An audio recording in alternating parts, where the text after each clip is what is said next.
Oh, another Saturday live story time. What's up, y'all?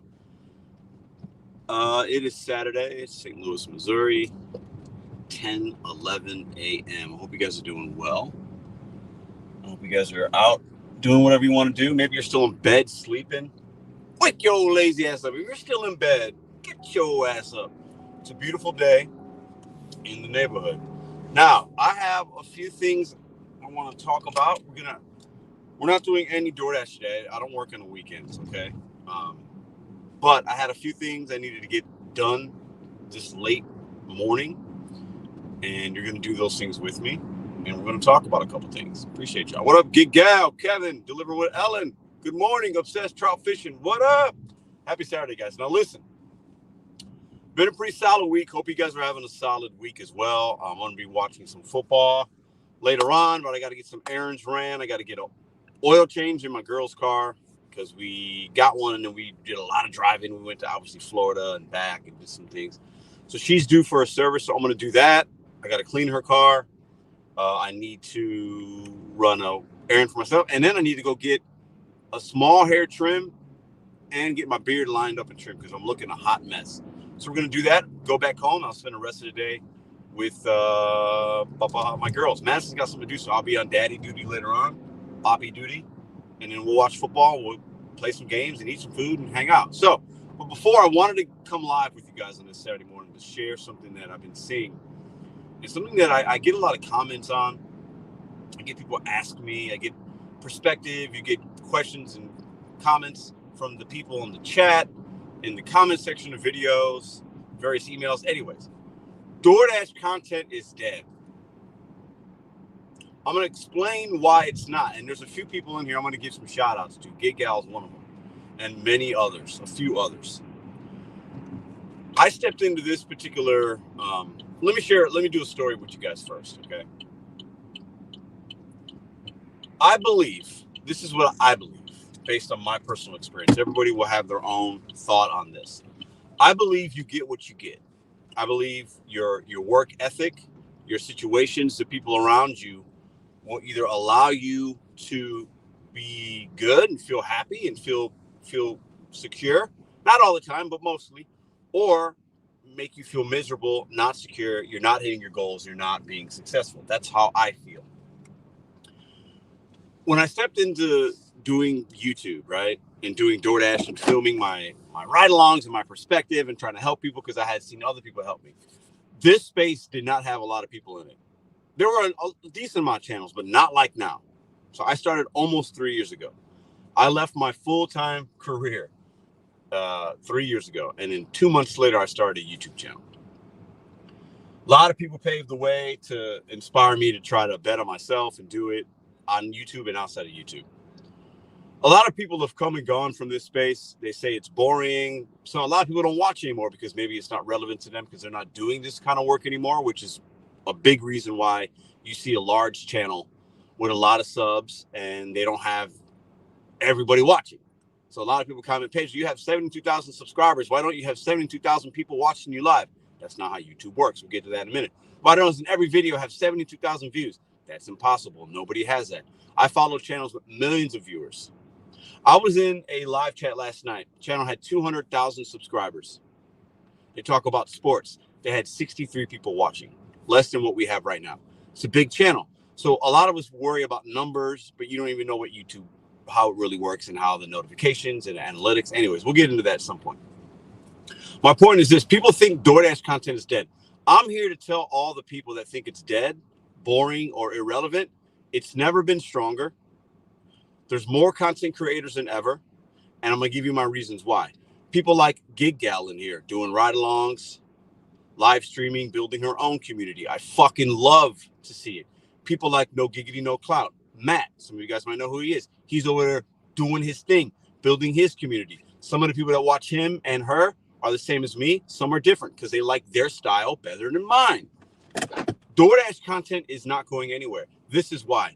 This kind of content is based off work. We sprinkle in entertainment, relatability. It's based on people having a liked experience and wanting to be around other people that have that similar experience. On YouTube, there's all kinds of channels, guys, right? There's channels about fishing, RV life, guns, flashlights, politics, sports. I can go on and on. Makeup. You mean to tell me those big ass channels where the women are putting on makeup, that's more interesting than this? To some people it is, but to others it isn't. Hold on, I got to get some cash real quick.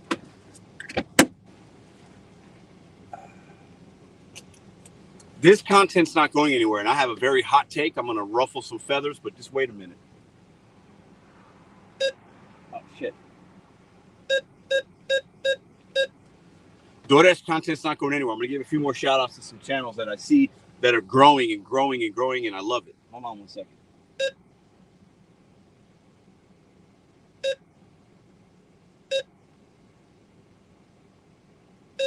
Woo! It is cold. No receipt. DoorDash content's not dead.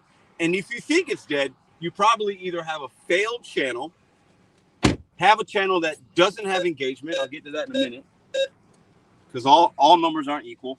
Or you're somebody that is just boring as fuck. Oh, shit. So you get a lot of people like, this content's dead, it's boring, it's da-da-da, nobody watches. This content and this niche has never been stronger. We have more channels out there doing great things, being monetized, betting on themselves, growing a community. I love it, and it's going to continue to go that way. Appreciate the $4.99, whoever that was from. Upset Trouse, appreciate that. Congrats to Pedro for the shout-outs. Yeah. So Gig Gal, Matt, my boy Hannibal was hungry. Let me put that comment up. He had a channel, and he was getting bored with it, but then he pivoted. Now his channel's going to hit 100K in 2024. Hannibal is hungry. He's going to hit 100K subscribers in 2024. And he took a gig channel, and now he's turned it and evolved it into something else. So for him, he saw that maybe it wasn't dead, but he needed to pivot. And he's doing something he loves. So when you are making content and you're doing something that you're good at or that you love, it's never dead. It's not going anywhere. We're going to continue to see great channels out there. We have Rideshare Rodeo, talks about the legislation and a podcast style, right? He's going to keep doing that. You got Flex at the Lounge. That channel's all over the place. They talk about all kinds of stuff, but it's still a gig channel. You know what's funny about Flex at the Lounge? I see a lot of motherfuckers that go in there and they talk about, oh my God, let's talk about something else. And sometimes they do. And I use motherfuckers as a term of endearment. It's not, I just cuss a lot. I see a lot of people that go in there and they talk, but it always comes back to gig content at some point. They're talking about other creators creating content. They're talking about their day. They're talking about money. They're talking about it. Gig content isn't going anywhere. It's going to continue. If anything, we're going to see new and upcoming channels. We got JTP Travel. You got all the OGs. Nugs. My son Nugs has left to come back and left to come back. Gig content is not dead. Your driver Mike, DoorDash Diaries, some of the OGs, UDM, they're all still making content. It's not going anywhere. It's all about perspective. And when you are doing something, like a lot of us are, a lot in our cars or whatever, you feel like you have a perspective you want to share, and you feel like an audience might want to watch, whether it's one person or a million, that content is relative. Because it's relative to the content creator that's making it, and it's relative enough for the people that watch it, whether you hate watch or you love watch or you like watch, or you watch to get information or entertainment. You're watching. So it cannot be dead. Can't be. This genre, shout out to my boy, Welty. This motherfucking man made a mixtape about DoorDash. Wrapped it, packaged it, sealed it, and is selling it on a website. He has merchandise. Tell me gig content's dead, and look at that young man, and he's doing what he aspires to do, and he will grow that channel into something beyond DoorDash content, but it started that way. I want you guys to think about that for a second. Think about the channels that you watch, irregardless of the reason you watch it. It's not dead. We have more views in this niche of our little niche of YouTube than ever before. We had a channel, Chad, GigTube, that was literally for months, I think he stopped it, was chronicalizing the views month by month of the top 20 gig tubers. to him, it was relevant enough. Some of you guys watched. Gig content isn't going anywhere. It will always change and evolve. I have this channel. The thumbnail is my views from the last 28 days, 600 and something thousand, which isn't a lot on YouTube, but it's pretty damn good. Thank you for watching. And you see the bar is up and down, very consistent. What you get out of YouTube as a content creator, what you get out of your DoorDash account is going to be how consistent you are and how hard you work. So once again, to all the people that DoorDash content's dead, it's dying, or DoorDash is dead, I can't make money. That's because you don't know what you don't know, or you're not putting enough effort. Life and success and failure is all about effort you put in, the little amount, or you maximizing your effort. That's all it is. Appreciate y'all. Real talk. What up? Carlos Garcia. What up, Roy? Roy, he doesn't call himself a gig tuber, and he's not in the regular way, but he still talks about other gig tubers, talks about gig content. He might drop a flashlight video. Roy, I saw your flashlight video, I think this morning. I saw it in Match, whatever. I clicked. I was like, that's pretty cool. I like it. So gig content is not dead because you can evolve it into whatever you need it to be. You can evolve it into whatever you need it to be. Roy has his lane. He has his dedicated people that watch him.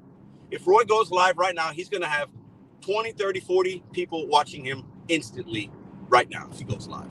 Those are people that are Roy supporters. Thunder, appreciate that. Thunder is also somebody not from the gig community, but he recognized what we do over here, the effort. Good morning. The effort, the love, the support we show one another, even through all the BS and the drama. And when you have drama in a community, that means it's not dead. That's a good thing. Drama is good. It sells as long as it doesn't cross the lines and the bounds. You have individuals that are playing characters on YouTube, drumming up fake drama. Gig content is not dead. You have people that support Thunder, Roy, Gig Gal, Matt, Rideshare Rodeo, Hannibal, UDM, right? All these individuals have supporters. And we have 104 people watching. Thank you. But this number is not a direct correlation of subscriber count either. Because I'm grateful 100 people watch on a Saturday morning in an impromptu. I don't ever go live Saturday, usually live with a crazy thumbnail and a stupid description. But people come support the people they want to support. They want to get entertained. They want to hear a message. Gig content is not dead. YouTube is going to continue to grow. And whether you're also on Instagram or Facebook or TikTok, that's a great way to also grow it. I'm not on any of those things like that. But gig content is not going to grow. People follow good people. Or if they don't like you, they still follow you. The people that hate you watch you more frequently than the people that like you. Because the people that enjoy my content, they'll check out the replay. They'll check out whatever. You know, most of y'all are cool with me. You're rocking with me. You're here. But there's a lot of also people that lurk and follow to hate watch. And I like that. Thank you very much. Gig content is not dead. It's not going anywhere. We're going to continue to see brand new content creators betting on themselves, sharing perspective. We had Meaty Mama. I think her channel was about getting out of debt. I hope she's getting there. We got my boy Chuck from Dashing Across America. I mean, these people are doing great things. All the channels that I'm mentioning, go check them out. If you guys want to put links in the live chat, please feel free. These are people out here sharing perspective. And while some might look at it like this is boring, they're picking up McDonald's. This is that. You can have an opinion on it, but you're still going to watch. Ooh, hold up. I just got a text message from Madison. The internet. Hold on. The internet. Oh, uh-oh.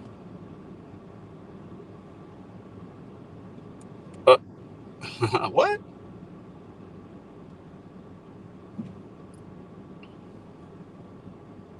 Hold on.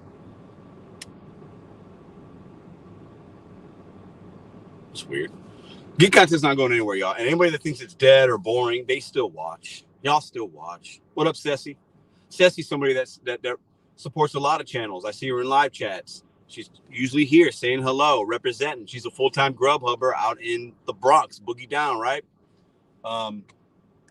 She knows gig content ain't going anywhere, and gig work ain't going anywhere. This work is going to continue to grow.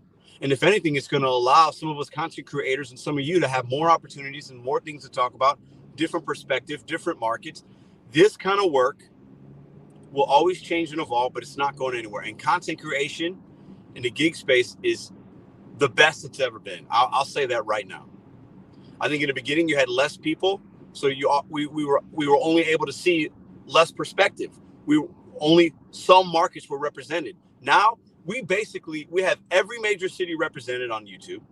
We have small towns represented. We have all different types of backgrounds represented. We have top dashers, cherry pickers. Let me get over here.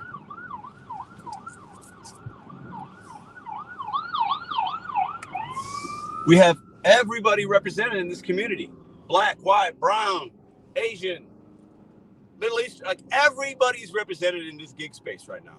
Men, women, you got people with their kids doing it. You got this, you got that. I mean, we got full-timers, we got part-timers. This content's going to continue to grow. I feel very strong in the videos we're still going to make.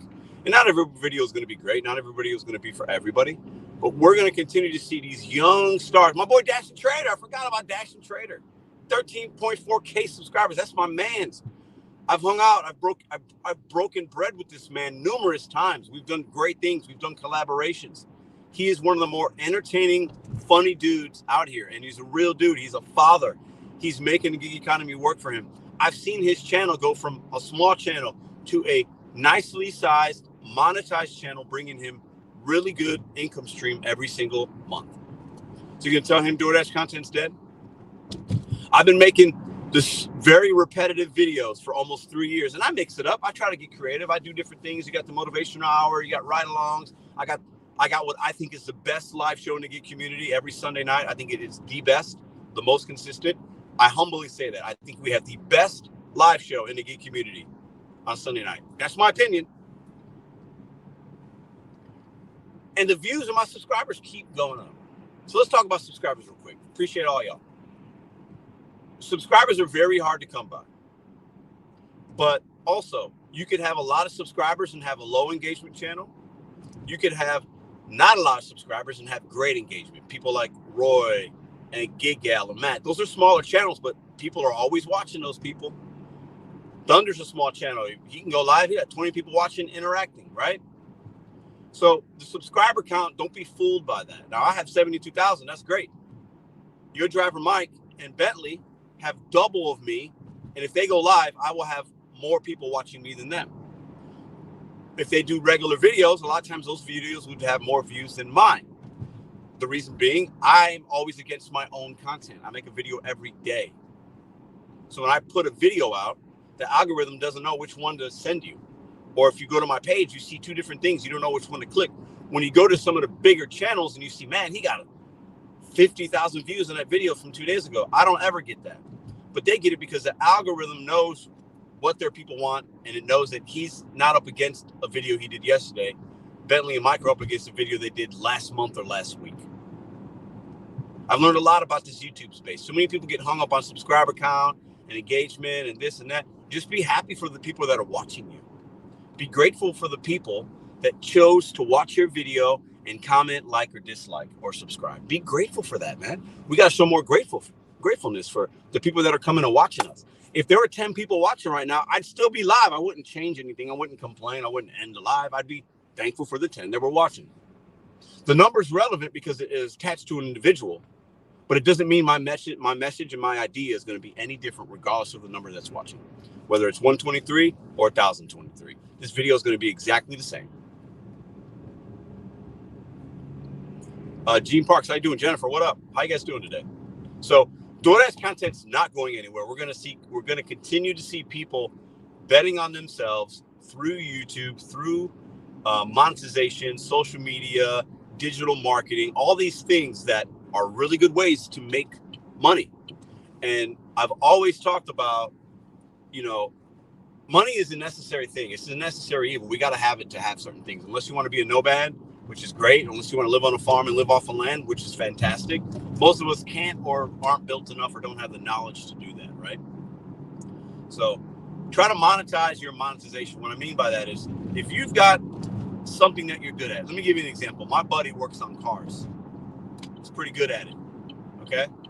And we were talking YouTube a couple of years ago. I don't think he started a channel yet. I'm actually going to see him for lunch tomorrow. It's been a little while since I've seen him. I'm meeting up a couple of friends I haven't seen in a little while. One I haven't seen in 3 or almost 4 years. I'm so excited. Tomorrow's going to be a great day for me.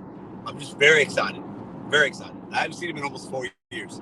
We lost connection and we reconnected, and I'm like, super. His name's Walter. He watches the content. He's probably not watching this, but like, I love this dude, but we fell apart. You know, we didn't connect. Anyways, my friend, not Walter, but another friend, Mark, works on cars, loves cars. He's a car junkie. When Fast and the Furious came out, he was like all about it. Both of these guys were.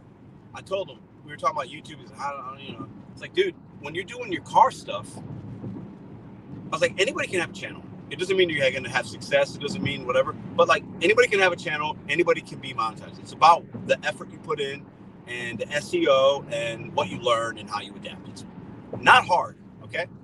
I told him, dude, set up a camera. When you're doing your auto work, have people watch you. Explain what you're doing. Talk to them about your car, why you're doing it, where you got the... These are very popular channels on YouTube. Now, it doesn't mean his channel's going to be 1 million subscribers or even 1,000, but why not try it? Monetize the way you're making money. So if he's somebody that can make money fixing cars, why can't he 2x that? You see a lot of fake gurus out here. I want to 10x my money. That ain't real life. Just 2x that shit. Maybe 3x it. So if you're somebody making money in the DoorDash economy, turn the camera on. Say hi to some people. See what happens. I'll be able to make money. Get gals, subscribe, or monetize. Matt from No Giggity No Cloud, I think he just raised like $2,000 this month in Super Chats because people like him. He's found a way to 2x his monetization. We're already doing things in everyday life and we're making money. People enjoy content that is real. The reality TV aspect of YouTube and lives and content, you don't need much. I do everything with a phone. 2x your money. 2x your money. And for everybody like, oh, Pedro, you're lucky. You're making money on YouTube. Not everybody can do that. You're right. Not everybody can do it, but you definitely don't do it if you don't try. Gig content is not dead. It's not going anywhere. It's the strongest it's ever been. We have more players than ever. I fancy it to sports. Think about it. Yeah, the golden age of sports. Okay, when we had so many teams in baseball and Babe Ruth and, blah, blah, blah. And in football, we had this and the hockey, the original 8 or whatever. It was great. Some of the old timers liked those days. Maybe that was better.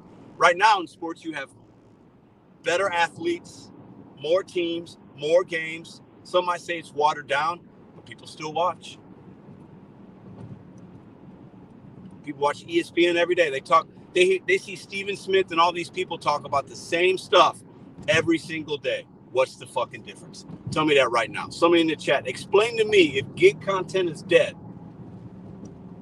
Explain to me when you relate it to anything else that people watch. Soap operas, novellas. My grandmother watches her soap novellas. It's the same characters, the same plot twist, a little bit of drama. No different than gig content on YouTube. It's the thing that makes us better in some ways is we know each other. Some of us have met in person. I've met plenty of you probably in the chat in person. I know a few of you I've met in person, or I have your phone number, or I see you on a live panel. We've been part of panels. We agree, we disagree. There's connection with that. That's what YouTube is.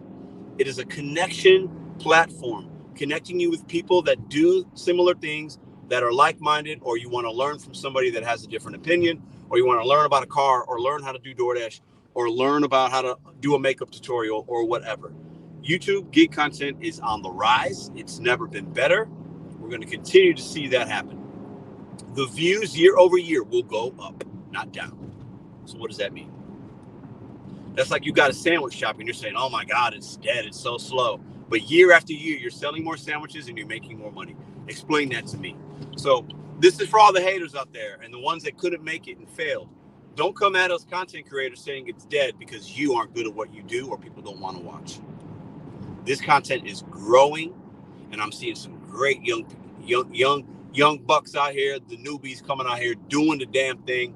And when I wake up, for a while there, I stopped watching YouTube content because it was, but now like I wake up and I look a little bit to see who's doing their thing out there, and I try to show support, right? And I see a lot of good things happen, and I see a lot of good stuff, man. And I want to encourage you guys to continue to go. I want to encourage people that don't have a channel, try it. It doesn't have to be gig content. It could be whatever you want. It could be really, really positive aspect of your mental health, your wallet, your entertainment, your community. You could form friendships. You could form alliances. You could collab. You could learn a lot about yourself through the YouTube platform. And that's coming from somebody that has had good struggle, highs and lows with YouTube. If you know, you know. I got demonetized. I lost 4 months. So I lost a month of income on YouTube that I earned. That was a lot of money. And then basically demonetized my channel. That happened in the last 6 months. And I'm still here saying, you live and you learn. Y'all know how much money I lost on YouTube? If I told you, your mouth would drop. In that 4 months, your mouth would drop. But I'm still here because I'm not a quitter. I'm not a little baby ass bitch that's gonna whine and complain about things that happen. You adapt. You roll with it. You sack up. You man up. You get up. You wipe the dust off your pants and you say, all right, that hurt. You get in the ring. You get knocked down. Do I just sit down and say, oh my God, that guy hit me so hard. I lost. Everybody's laughing at me. Fuck that shit. I get up. I put my mouthpiece in and say, ding dong, round 2. Let me see. So that's just what we got. That's where we got to be, man. Positive shit, helping one another, continuing to move these channels upward and onward. Okay. And realizing that this content is not that it's going to evolve. People like Welty, Gig Gal, Dashing Trader, Hannibal, they're going to take this content to realms that I can't. And I'll take this content into realms that they can't, because I do other things well. Motivational stuff, inspirational. I'm a pretty good storyteller. I got the gift of gab, but maybe they have better editing skills. They're better, more business savvy. Maybe they're better looking. You see what I'm saying here? Like, everybody has something they can offer in the GigTube space. So let's offer it. And let's take the people that are like, this is dead, this is whack, this is boring, it's dying, and let's show them that they're wrong. Right? And then maybe that will inspire them to look in the mirror and say, damn, well, what's my one thing? What can I offer to YouTube, to the world, to my family, to myself? Let me say what's up to the chat real quick. I just got to my first errand I got to run. I'm going to do that, and then I'll be back.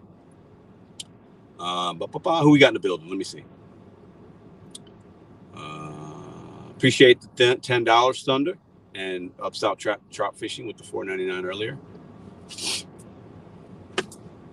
Nomadic, Corey, VR, Matt Dog. Very logical stream. Got it. Thank you. Got to have logic. Sometimes I'm a little crazy and I don't have logic at all. And other times I have to balance it with some logic. Karen, what up? You just showed your credit. If you upload this, you better cut that. People will still. I show my credit card? Where did I show my credit card? Did I?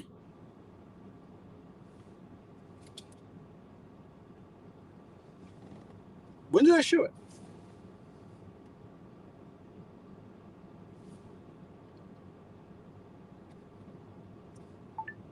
What? Yeah, you did. What? Hold on. I had to send it. Hold on. Let me see something here. Oh, there? Hold on.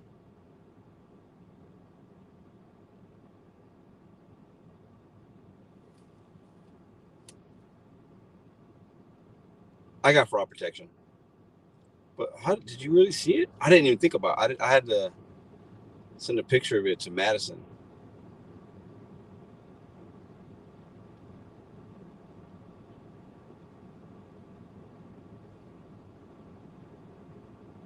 I'm trying to find it in the video here. Hold on. God damn it.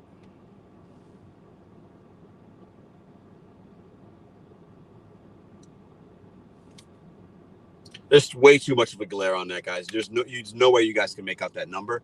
I'm not concerned about it. I'm about to buy a new car. Yeah, I'm good. No, Karen, I appreciate you saying something. No, I really, really, really do.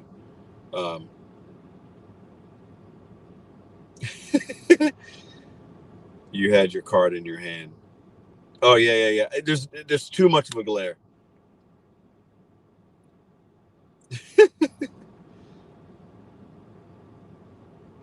Do you think custodians get home and watch other custodians mopping the lunchroom as they relax? DoorDash drivers are a strange breed.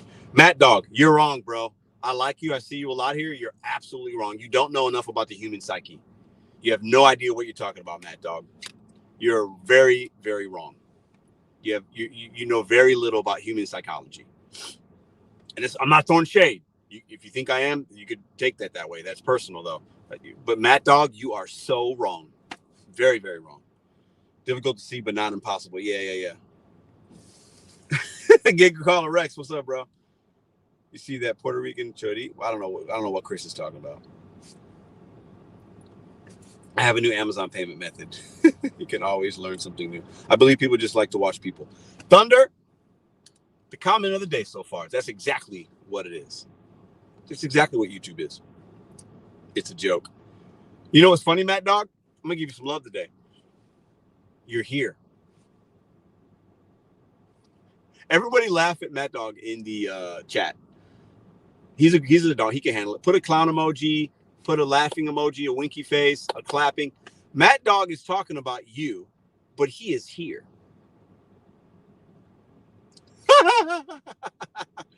Think about that for a second. Think about Matt Dog's experience. Think about what he's typed in the chat, but then yet he's here typing, engaging with me, paying me by the second. Boston, clown emoji. Put him in there. Matt Dog has no idea what he's talking about, and he's proving it live with you guys.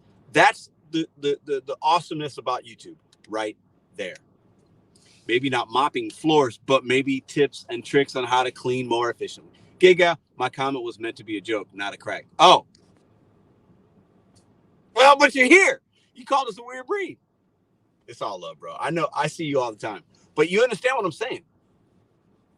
You can call us weird, but everybody's weird. Listen, think about the trash that you guys watch on TV. We watch Desperate Housewives shows where women dressed up that look like clowns because they got so much fucking goddamn makeup on their face, throwing bottles of champagne in another woman's face because they were late to brunch the month before and they were offended. That's the kind of shit people watch. We watch grown men in leotards and helmets throw a football around. It's the most popular thing people watch in the world. We watch people kick a ball into a goal. We watch people put makeup on. We on TikTok.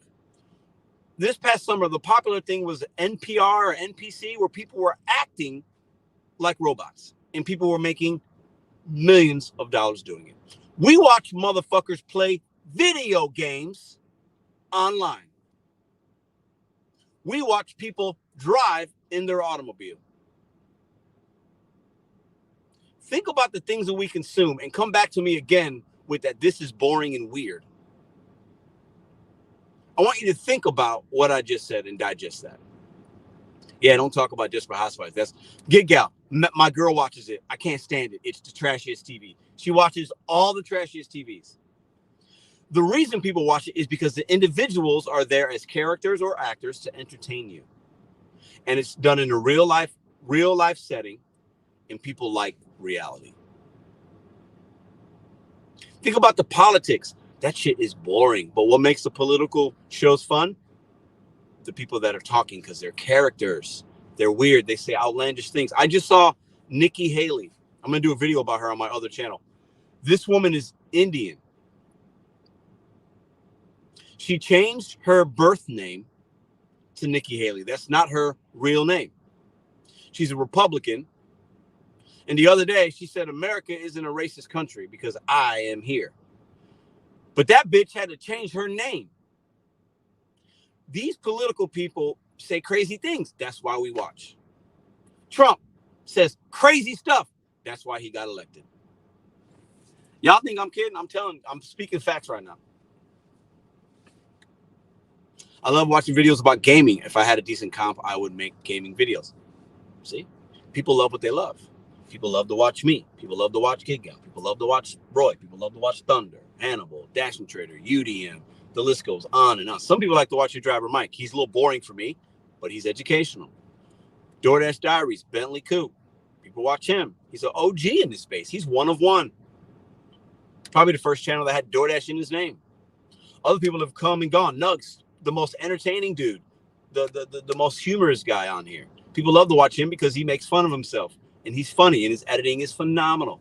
People love to watch the person for those reasons. We are living in the get-rich era. Maybe. It's always been like that, though. Don't you think? Pedro, my comment was not meant to be a slam against drivers. It was meant to be funny. Matt Dog, you're good. Then I apologize. I read it wrong. Sometimes when you read something, you take it out of context. I'll offer you my apology. I hope you accept it. I read it, and I thought you were clowning on the people that were here, and it didn't make sense, but I apologize. We live in an internet money era. Yeah, definitely true.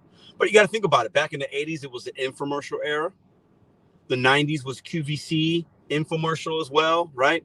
We've always had these eras. In 2030s and the 2040s, it will be something else. It will be more AI, robot-driven, probably, more analytical, more digital. You know, that's just it. That's the times that we're in, right? Back in the 30s and 40s, people were still trying to figure out money, how to make money then. They just didn't have the internet to do it.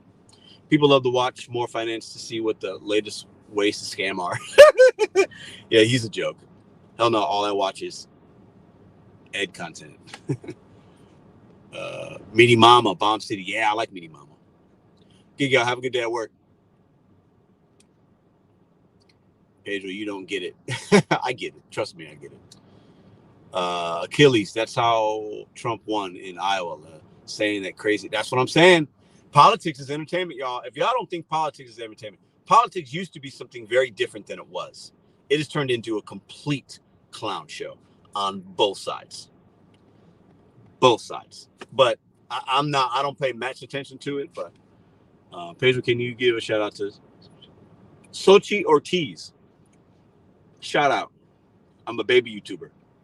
Sunny drafts for you. Everybody's a baby YouTuber at one time. I'm still a baby. I watch you and you are hilarious. Thank you, Laura.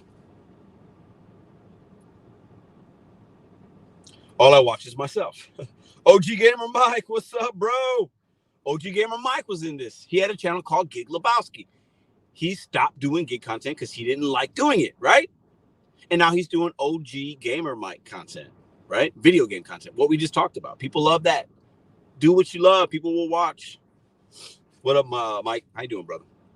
Shout out to Uber Lyft Phoenix, yes, for making it on Business Insider. I saw that. That's what's up, man. All it takes is one video. And when you are speaking your perspective and you're doing it in reality and you have something to offer, people will watch. Eventually, people always watch. I really, really believe that. Yeah, say hi to Mike in the chat. What's up from Arizona to Master Dasher? I like Mushi Moo. He's pretty funny and he keeps it real. Sabrina, exactly. And Mushi Moo left. Mushi Moo left and came back. Why did he come back? Because gig content's not dead. If it was dead, he wouldn't have came back. We see this countless times of people stopping and then coming back. There's a reason for that. This content's going to continue to grow. LT Hood, what's up? What's up? Politics has always been a clown show. This time around, they're just more greedy and don't want to negotiate to make Commonwealth better. I agree with that, LT. And I also believe that now we see more of the clown show because it's everywhere. The cameras and you know what I'm saying? The things that are happening now were happening back in the day. We just didn't have a way to document it in as quick of a way as we could. Everything we had to wait on newspapers and was the truth being written in a newspaper or not. But people talk about like voter fraud and stuff like that. And dead people being able to vote and all this stuff and the dead these parties doing these crazy things. That shit was happening back in the day. They would take a man, have him vote, shave his face, and have him vote again.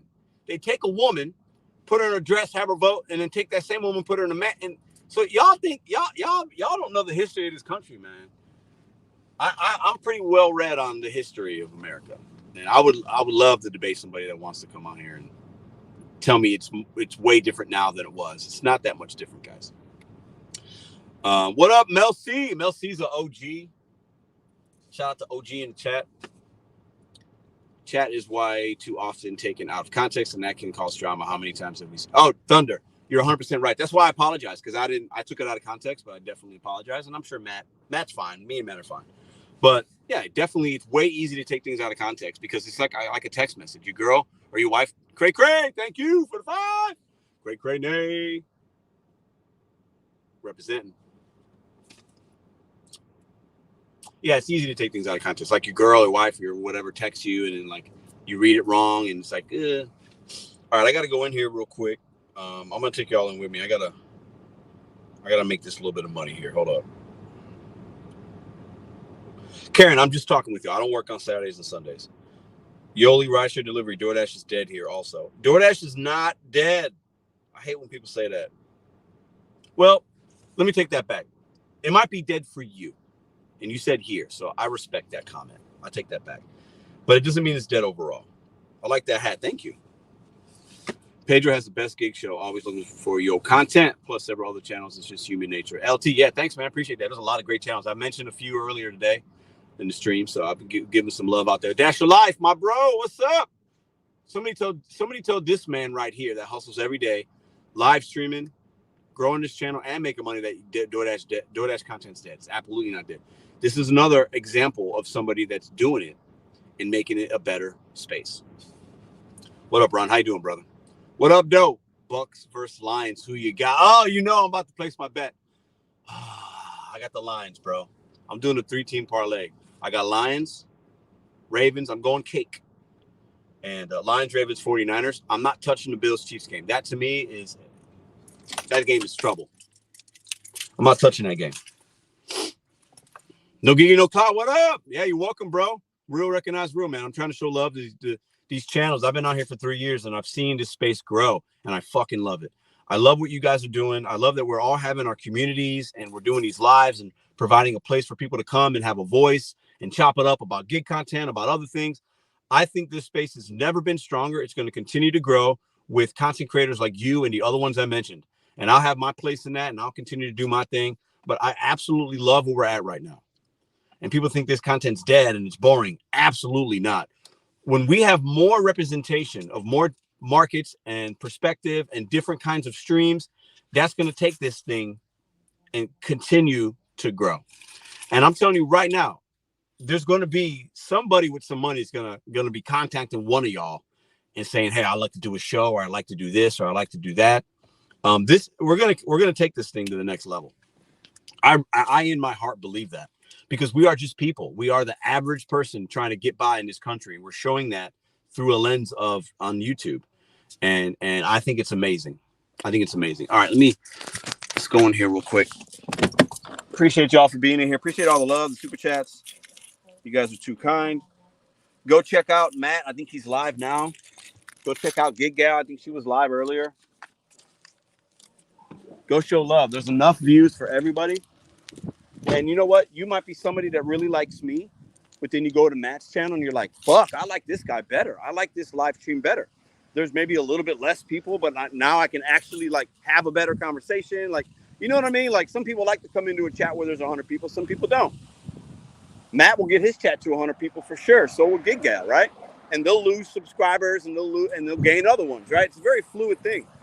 But watch who you want. Get a different perspective, a different vantage point.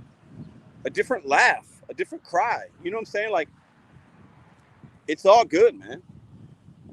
If somebody wants to go over it and watch somebody else, please do it, man. I want this shit to go. I want it to grow, man. I want this shit to grow. I don't want all the views for myself. I want everybody to eat, man. I want everybody to eat.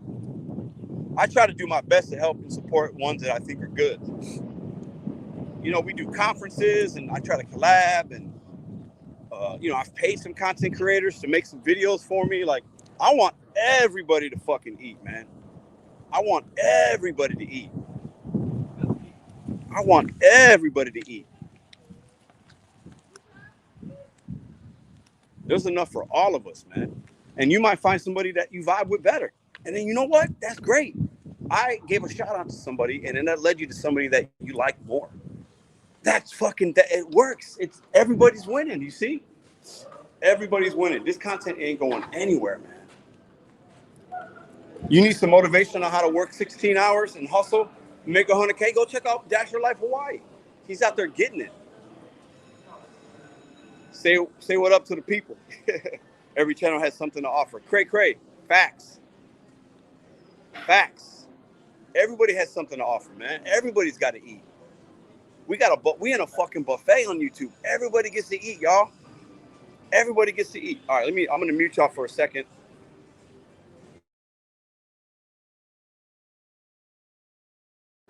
LT, start that channel, man. Start that channel. Do that, man. Everybody's got to eat, y'all. I want everybody to eat. We have never been in a better place. Some people say this community has drama. I've been a part of some of it. That stuff's true, but that just makes you stronger. We need a little bit of that. Everybody, when you mix all these people together, not everybody's going to like each other. Not everybody's going to get along. Everybody's going to have a different perspective. Top dasher, cherry picker, this, that. Who cares? This community has never been better. We have more perspective. We have more going on. We have more happening. We have more to talk about than ever before. I believe that. What up, Cheeky Chops? What up, Shane? Yeah, man. Check them out. Matt does some funny stuff. He like screams in the camera sometimes. It's hilarious. It's great.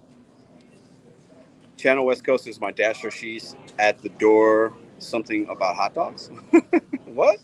Channel West Coast is my dasher. Oh, Chanel. You talking about that girl? Absolutely, LT, man. I believe that. And we're not always going to like come together and sing Kumbaya. That's not reality. But we can support each other and realize that we can all eat. This content is going to continue to grow. We're going to take it to places that we never imagined. I believe that. I'm telling y'all right now, I say this humbly. You're going to see this dude do a lot of big things, okay, in the next few years. This guy right here, and a lot of other people on, that's because that's my aspiration. That's my whatever. And I'm going to bring some people along with me for the ride. Believe that. Matt is my twin. Y'all crazy.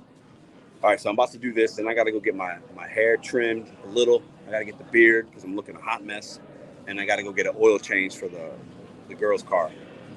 DoorDash is saturated because of content creators like you. John Gotti. Okay. So I want to offer people opportunities to make the most out there. Now, if your market becomes saturated, as an independent contractor, it's up to you to adapt. That's not my fault. That's not my issue. That's your issue. Thunder, have a good day, man. Support all the way. Yes. Is door dashing addicting? It can be.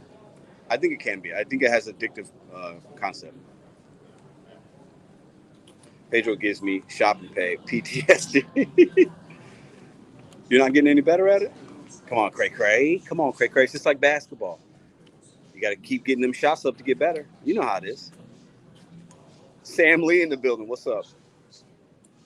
It's just like basketball. You got to get them shots up to get better.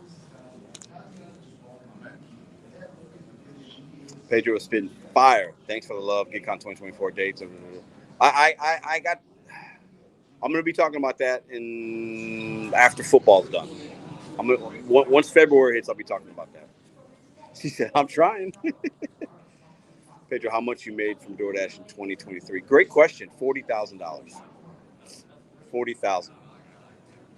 So that's not a big number, but obviously, I do Instacart as well and make money doing other things. But Pedro, are you doing a meet and greet in LA in March? Yes, I'll be there in March. Thank you. What's up, man? I'll be there in March for the Herbivore event. All right, I'm gonna put y'all on mute.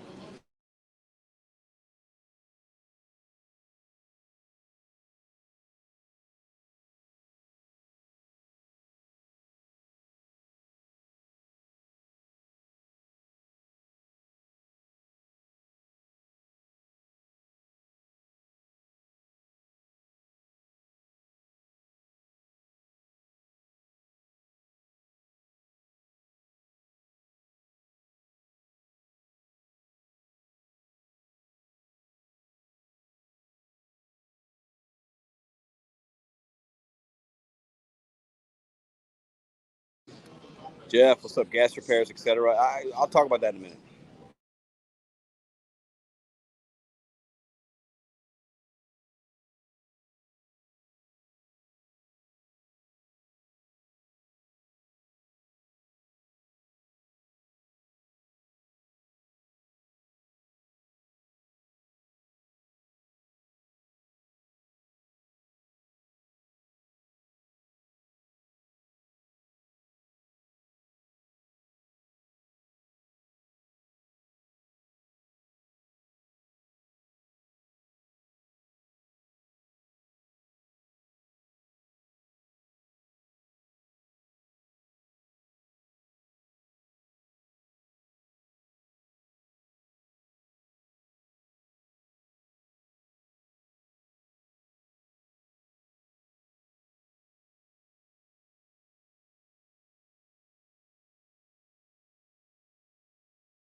All right, done.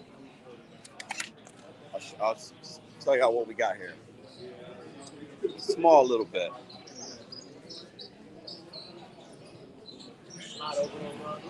Yeah. All right, let's see. 200 a week on gas. Y'all talking some money? My engine blew up a few months ago. Just found out I have a cracked master arm. Yeah. Listen, my car, I'm gonna keep it a buck with y'all. I'm running my car into the ground, and I'm okay with that. I got that car, 2016 Ford Escape, at 60,000 miles. Right? Paid cash for it. I don't have any car payments or anything. Right? I've had the car for 4 years almost. I think. Yeah, 4 years. I'm at 109, almost 192,000 miles on it. I've had, let's see, brake work done on it several times. Obviously, a new battery. Um, what else? Catalytic converter, which was $1,100. It was the biggest expense, and that was going to go out regardless. But when you drive your car more, yeah, you're depreciating it. But I haven't put that much money into it, like not crazy. But yeah, my car makes all kinds of little noises and sounds here and there and stuff like. But it's a tool. I'm using it to make money. And if you're smart about your money, I'm not worried about my car. You know, you do what you need to do to make sure it's running okay, right? But I'm not. When you're doing this kind of work and you drive as much as I drive, it's a necessary evil. So I don't worry about like the mileage is much or this or that. Like if you're controlling your finances, it'll take care of itself. It's a tool, and I'm gonna run into the ground, and then I'll put a little money into it to keep it okay, and then I'll still use that car to do gig work, and then I'll have another car that I use for other stuff. And we have 2 cars now, so I don't worry about that kind of stuff. Where did I park? Dude, it is cold outside. All right, we bet $100 to win 211. So small bet. I did a 3-team parlay. I picked all the favorites. I stood away from the Bills and Chiefs because that game I'm a little scared of. I can go either way. So I got Ravens money line. I'm basically just doubling my money. I got Ravens money line and 49ers Lions. So $100 bet. This ticket's it's actually worth $207. So we'll see. Doubling my money. A little more than double. But I don't worry about that kind of stuff. Like I don't worry about the if you treat your car okay on a daily basis, it'll last a while. And I have a Ford, which a lot of people are like, those cars suck, right? And look how many miles I've driven on it and how much money I've made with that car. You can't look at. You have to balance your expenses. That's all. I make money with my vehicle, so it costs money to make money, right? All right, let me get there.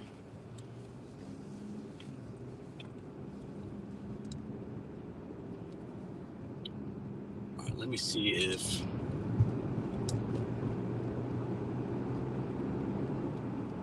Okay, so that was the first errand I needed. Let me call her and make sure that she's good.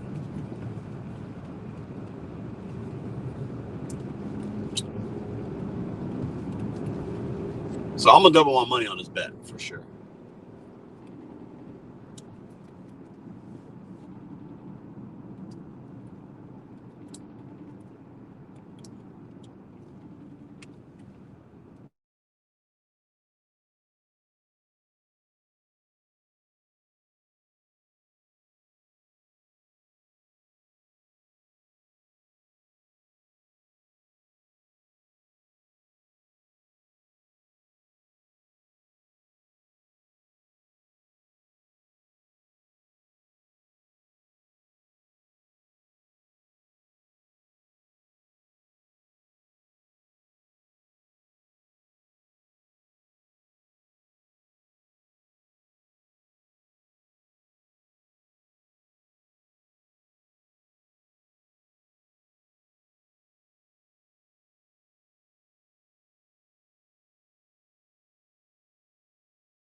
All right, I had to mute y'all. I had to call Madison real quick.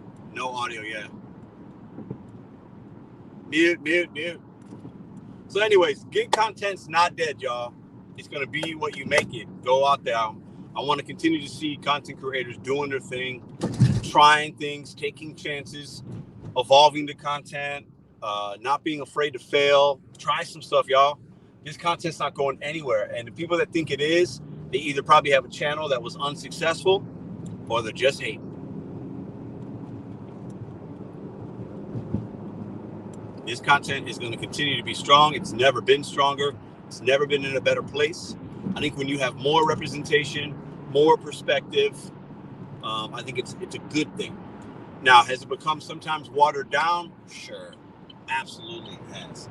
But that doesn't mean that the ones that are watering it down or whatever, or making super repetitive videos, or making a video that the other guy made, or stealing, or there's no stealing. We're all doing the same work here, right? It just means that somebody else got value from that, though. That video, that content touched somebody that it might not have touched if I did it, right? So this content's not going anywhere. DoorDash isn't dead. Gig work's not dead. It's changing. It's evolving. It's not dying. It's not dead. If that's your experience, that just means, hey, you're doing the wrong gig. You're in the wrong market. We got to take personal responsibility for the things, our outcomes, man. I'm tired of people looking at the world and looking at the gig space and looking at things and looking at it like it's like out to get them. Like, God, it's such a loser's mentality, man. We're out here winning, man. We're winners in this gig space. Many of us are. We're going to continue to do that. And the losers that come in and can't make it or can't make it with DoorDash, let them do something else. We, as content creators, got to continue to evolve and stretch this thing out and try different things and show the positive and show the real. We got to keep doing it. And I've mentioned the content creators today. And I know I've missed a lot. There's a lot of content creators out there, but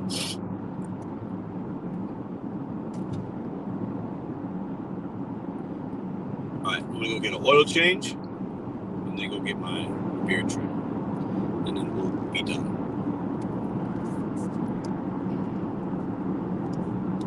Ooh, Deliver with Ellen says, I'm 100 away from 1K subscribers. Keep making them videos. That's what I'm saying. Go show Deliver with Ellen some love, y'all. Go check out a video.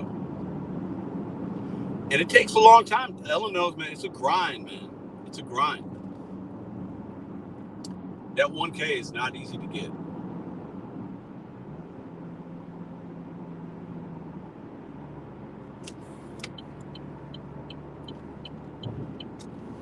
Not easy at all. So you guys think I'm going to win my bet? $100? This ticket's worth $207. Ravens, 49ers, Lions. I took all the favorites. I stayed away from the Chiefs, Bills. The Bills were the favorite, but I think the Chiefs might win. I stayed away from that game. I wasn't touching it. I wanted to do some part like touchdown one. I wanted to put in some other ones, but it didn't let me.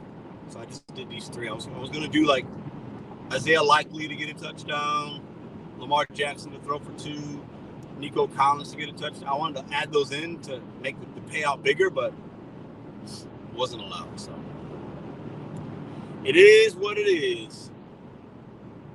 Hey, there's 94 in here. There's 94 of you guys watching. Go over and subscribe to Deliver with Ellen right now. Please, please, do it. Do it. It's a late Christmas gift you can give me. Your boy's about to get pulled over. There's a cop right there. Was I speeding? Or am I good? I think I'm good. Let's see. I'm good.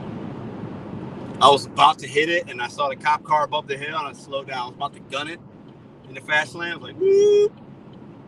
Plus, he's a city cop. St. Louis city cops. They ain't got time for somebody going 8 miles over the speed limit. Like, they got real issues out here. Deliver with Ellen. Ellen. E-L-L-E-N. Somebody put a link in the thing, or Ellen can. Delivering with Ellen. She's a teacher out in Ellen. I forget where you're at. You're in California. You're in the West Coast? I forgot. Forgive me. I forgot.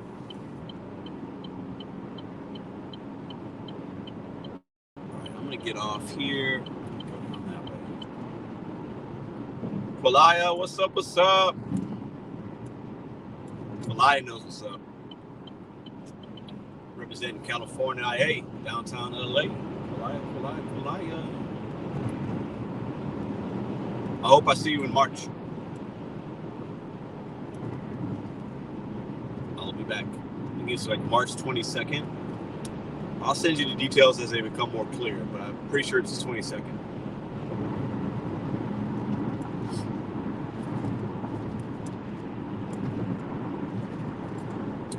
Qualia, another beautiful human being I've met in person.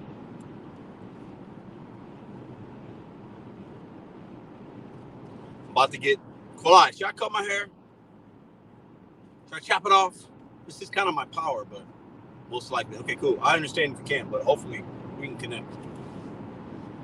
I feel like I gotta get trimmed. I got these dead ends. My hair's looking crazy. I gotta trim my beard up.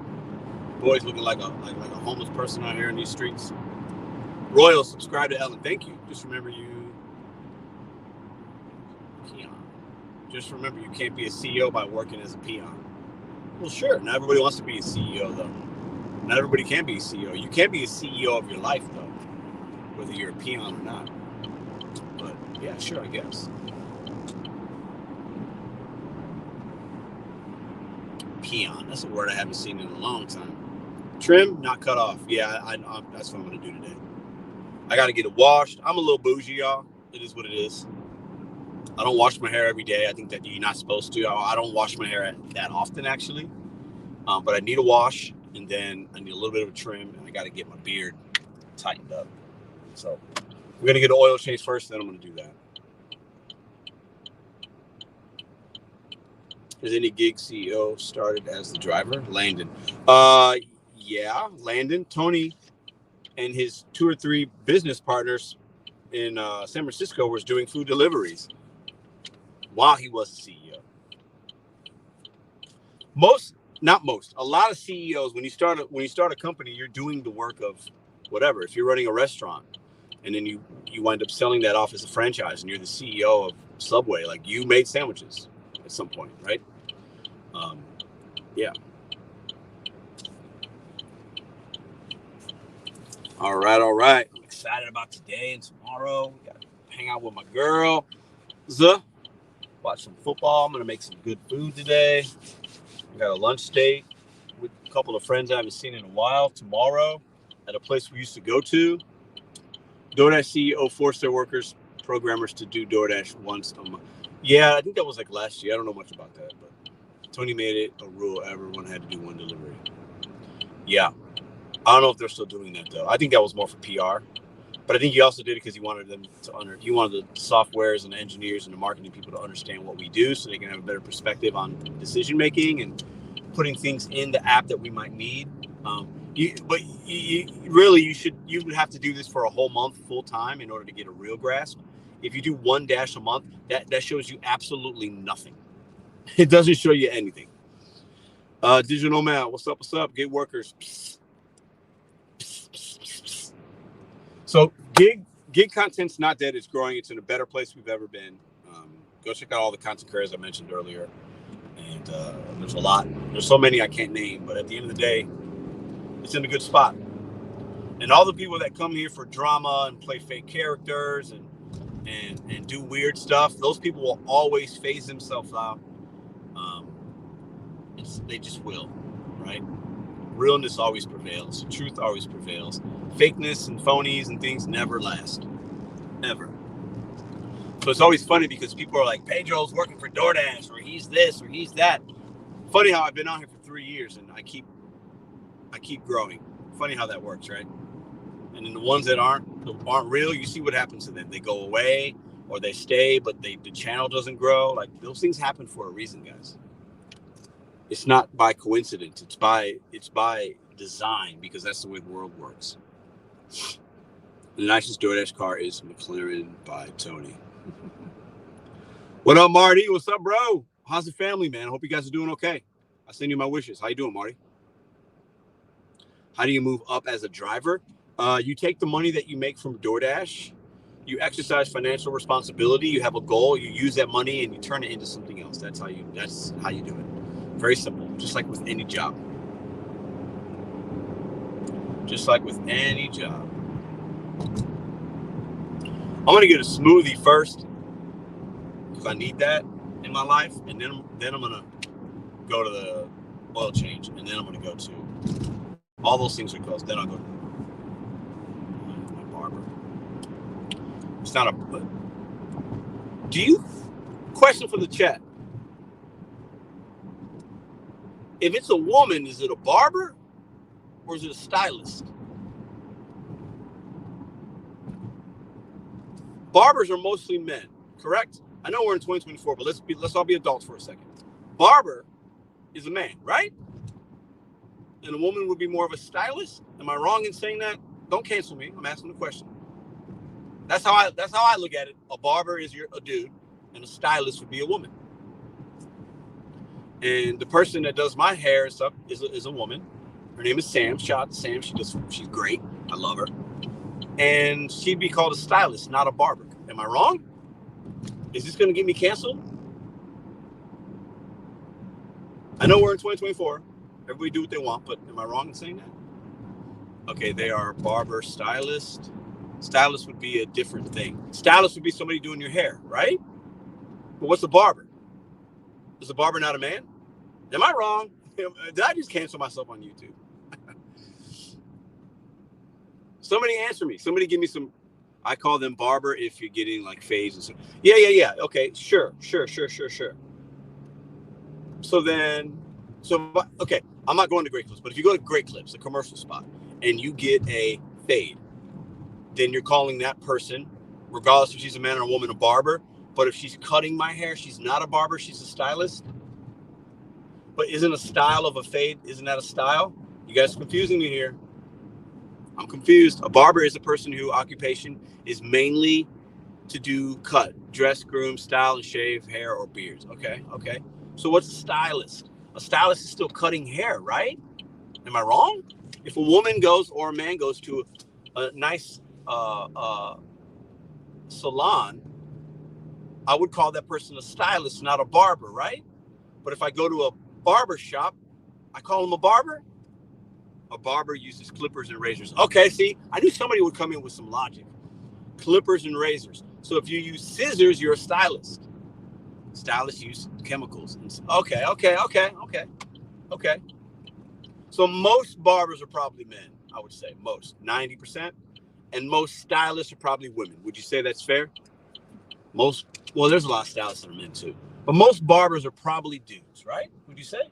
So the person I go to, I would consider them a stylist. Although she has razors and is also a barber. I don't know. I'm talking nonsense right now. Stylists use chemicals. Okay. I'm trying to figure like what terminology I'm going to ask her today. I'm like, are you a stylist or a barber? And I'm going to see what she says. Because she's really funny like that. We became South City. Save some time. Order online. We'll be with you in a moment.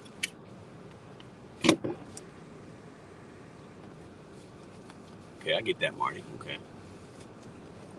Okay, it's looking for you. What's up, man? I need a 32 ounce. Let's do a gladiator, strawberry, peanut butter, and banana, please. Yeah. That's it, my man. Thank you. Barber, stylist. How do we get into this conversation?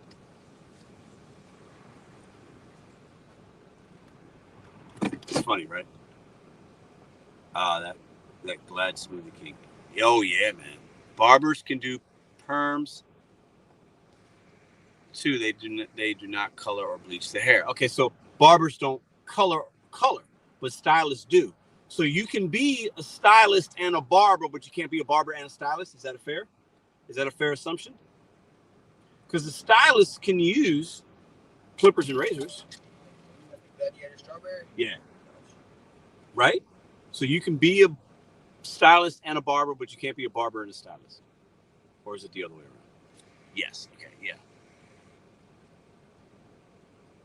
Type 10 of the chair is $10 base pay. Ooh, I saw 7 yesterday. I've seen 10, Michael. I've seen 10.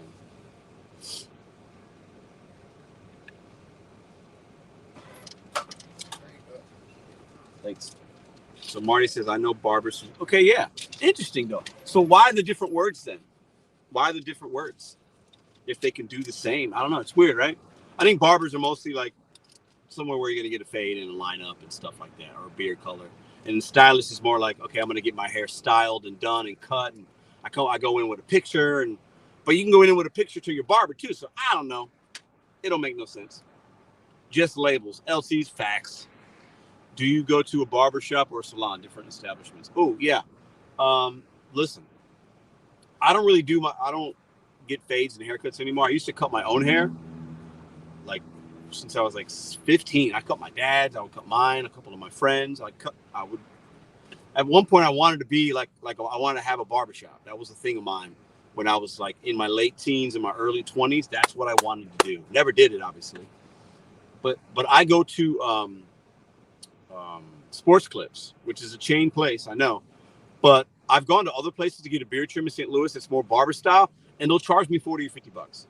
I could go here and it's $7. $7 for a beard trim. And she does it. And she does it great. I don't get all the hairs in my house. Now, I do occasional trim. Thanks, man. So thanks, man. You too. Like, I have clippers at home and I'll do them. But sometimes you need like a professional touch. So it only costs $7. But if I get my hair shampooed and that, it's like $25. And then I tip her really well. And it's still cheaper than if I just got a beard trim at some of the other places I've tried in St. Louis. And she does a good job. So for me, it's like, she does a good job. So I don't care where. If she worked at Great Clips, I'd go to Great Clips. I don't care because it's about the person. You know what I'm saying? And I tried some of the other ones that are like small mom and pop kind of. They just charge way too much. It's just way too expensive, man. All right, we got a smoothie. Let's go get this oil change. Spending some dollars today. Appreciate y'all for hanging out with me. I wanted to run these errands. I wanted to tell y'all, shout out some channels, show some love, and say that gig content is not dead. It's never been more popular. The views have never been higher. We have more perspective, more markets represented, great live streams, great sub-communities, growing off of sub-communities. I think it's amazing. I think I love it. To all the haters that think this is boring and it's dead and it's repetitive, you have no idea about human psychology and what people like to watch. And you are a hater and misinformed. So that's my hot take for today. You don't know about human psychology and the patterns of what people like to consume. You don't know you just don't. You're just mad that either people aren't watching you or, oh, fuck, dude. This line is, oh, no. Oh, no. Oh, no. Oh, no. Is that guy in line too? Oh, no. Oh, no. I can't do this. This place is... Mm-mm. Mm-mm. Mm-mm. Sal's working alone. Yeah.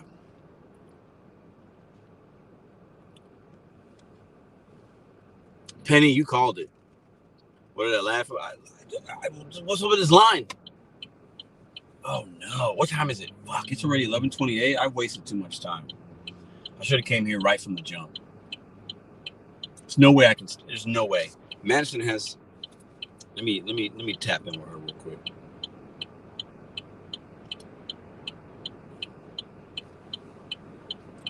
I can't do this. I can't live this life. I can't do this right now. I can't wait. Line, I'm gonna tell her. Line is crazy. I think I might have to do this tomorrow and just get the beard trimmed today. Quad Eye, yes, this is where I come, Valvoline. There's two of them by where I live. One on Kings Highway that's always busy. This one usually isn't. But the last few times I've come here, it's during the week. So Saturday, obviously, is going to be a more busy day, I would imagine. So, and I don't know if they're open on Sundays. They are open tomorrow, but I don't want to come here tomorrow. I'm here right now, but there's 1, 2, 3, 4, 5, 7 cars in front of me. I don't want to be here for an hour and a half.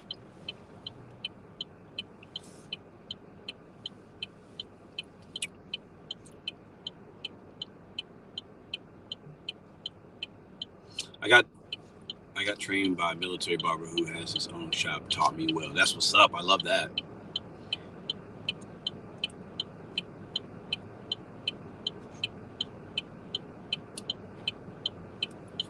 Slept in a Walmart parking lot last night. -10 degrees. What? About to walk my 2 girls, which are dogs, and get to gig work. Did you nomad since I retired from the business? Wow.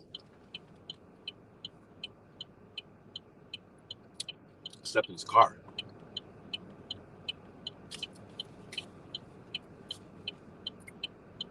There's somebody behind me now. Okay.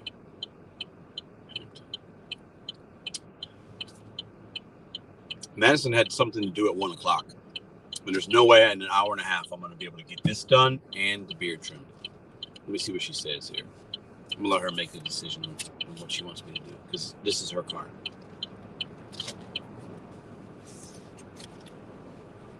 The line moved. Okay. I might have to just wait it out. Dang, that's the one that's usually... She goes, dang, that's the one that's usually less busy. That's what I'm saying, girl. I mean, what's going on here? It's because it's Saturday. I gotta somehow get in there. Let me position myself a little bit better, at least, so that way somebody doesn't take a spot if I do decide to stay. So let me put myself here. Let's see what happens. Hopefully nobody hits me from behind.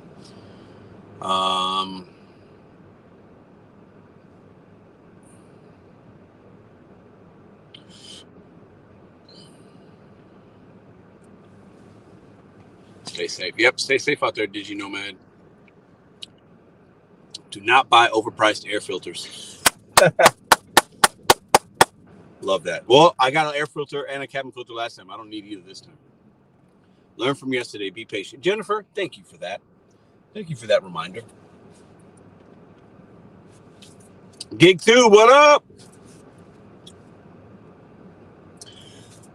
DoorDash content's not dead, GigTube. Actually, Chad, I mentioned you earlier, about an hour ago. I mentioned you. I name dropped, saying that you were making the videos about the content and the top 20. This is my opinion, GigTube. DoorDash content it's more watered down, for sure. But it's never been stronger, never been more relevant, never had more views, never had as much representation. More markets are represented, more different types of people are represented now more than ever before. If anybody would know that, I feel like it'd be you, because you've been in this space for a long time and you've seen everybody come and go. You've seen people come and go and leave and come back and right? He says, I'm done with those top 20s. Yeah, it takes all day to... I saw that. I don't blame you, man. They were good, though. I think you did have some people that really liked them, but if it took you that long, it's not worth it.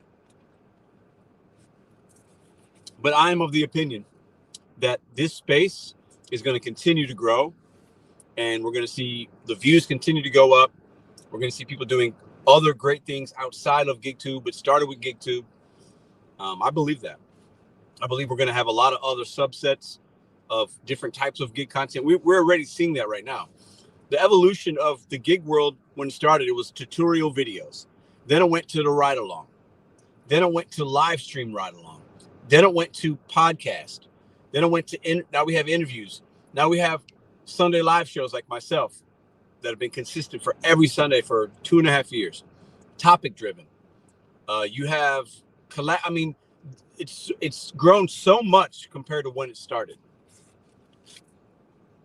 And we're going to continue to see that. How about tomorrow night you host a debate between me and UDM? He says the golden age of gig work is done. I say it's long gone. Listen.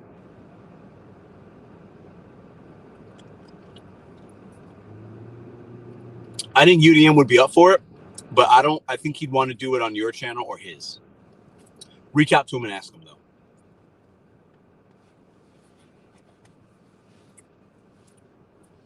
For 1:30, but I'll just go later if it needs to. The car really needs on change.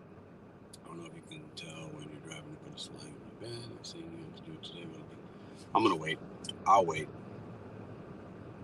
All right, we're gonna wait, guys. You're gonna keep me company. We can talk about whatever. Chad, I would try to DM UDM and ask him. I think, just trust me that I think he'd want to do it on your channel or his. I don't know if he's completely against mine, but I think he would maybe question why mine. I understand why, because a lot of people watch the Sunday show, and we have had similar kinds of debates on my show. I'm not against it, but I would ask him. I'm not against it, though. But I would ask him directly.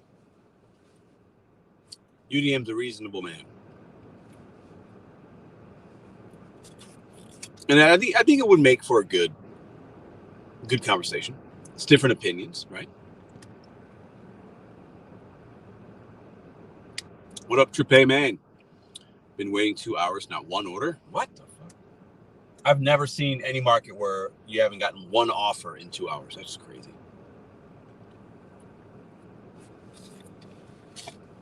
Was that Josh that said he would? Yeah. I listen. Me and you, UDM texted yesterday. I'm not going to share what we talked about. That's personal, but we texted. I got his direct line. But Josh, reach out, or Chad. I would say Chad, reach out to UDM. Probably DM him on Instagram or leave him a comment or something. See what his thoughts are on it. We're gonna be sitting here for a minute, y'all. We're gonna play a game. We gotta do something. Otherwise, I'm gonna bore you guys to death. I just sent him a message on Discord. Thanks, Josh. Appreciate that. I'm not in Discord, so. But I think GigTube should ask him personally. Maybe he has already. I'm not really sure. I had an Uber all day yesterday, both rides and Uber Eats, and went about 2 hours without even Uber. 2 hours. Oh my God. Now I've seen something similar in St. Louis. I've gone an hour and a half with not anything on Uber coming through. So I've seen it with Uber. I've never seen that with DoorDash, ever.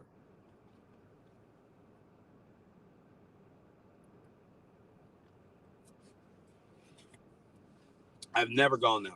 I'd probably say on DoorDash, maybe I've gone 20 minutes without seeing something. Doesn't mean it's good, but I could. There's no way in St. Louis I'd go more than 20 minutes without seeing one offer. Now, I'm excluding if it's 2 or 3 in the morning. That's different. I'm talking regular times, whether it's morning, breakfast, even late afternoon or dinner.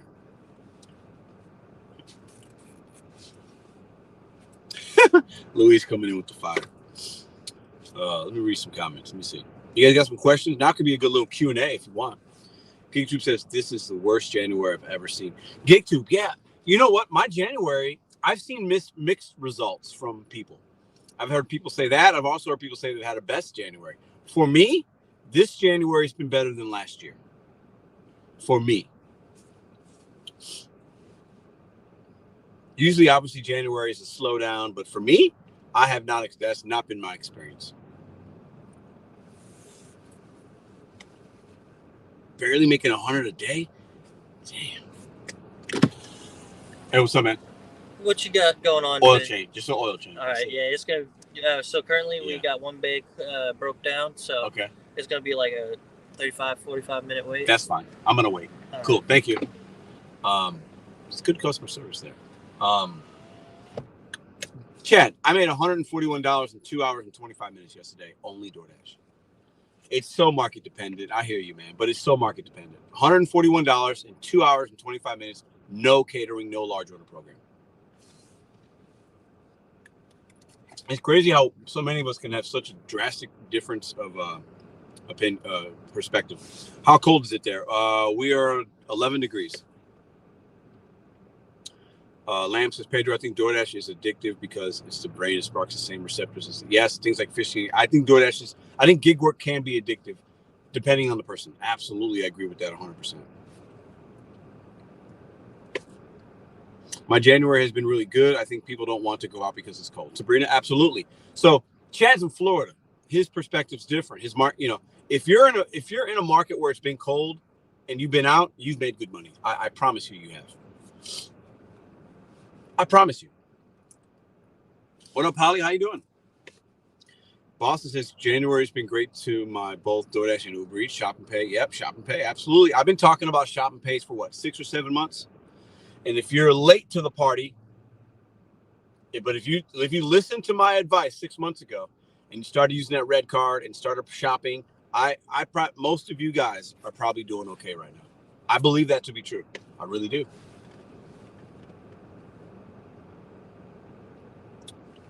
GigTube says it's freezing, 40 to 50 degrees. You think the apps will be blowing over people? But that's not for y'all. It's cold, but that's not cold to where people don't want to go outside. Maybe some, but in St. Louis last week, or maybe Monday, no, last week, we were down to like 1 degree. That's what people don't want. That's when Instacart was pumping, DoorDash. 50 degrees? I can wear shorts in 50-degree weather. Yes, Aldi orders. If you know, you know. Josh says I started doing rideshare in December and love doing it in between food. Yeah, I like rideshare too. I started with rideshare.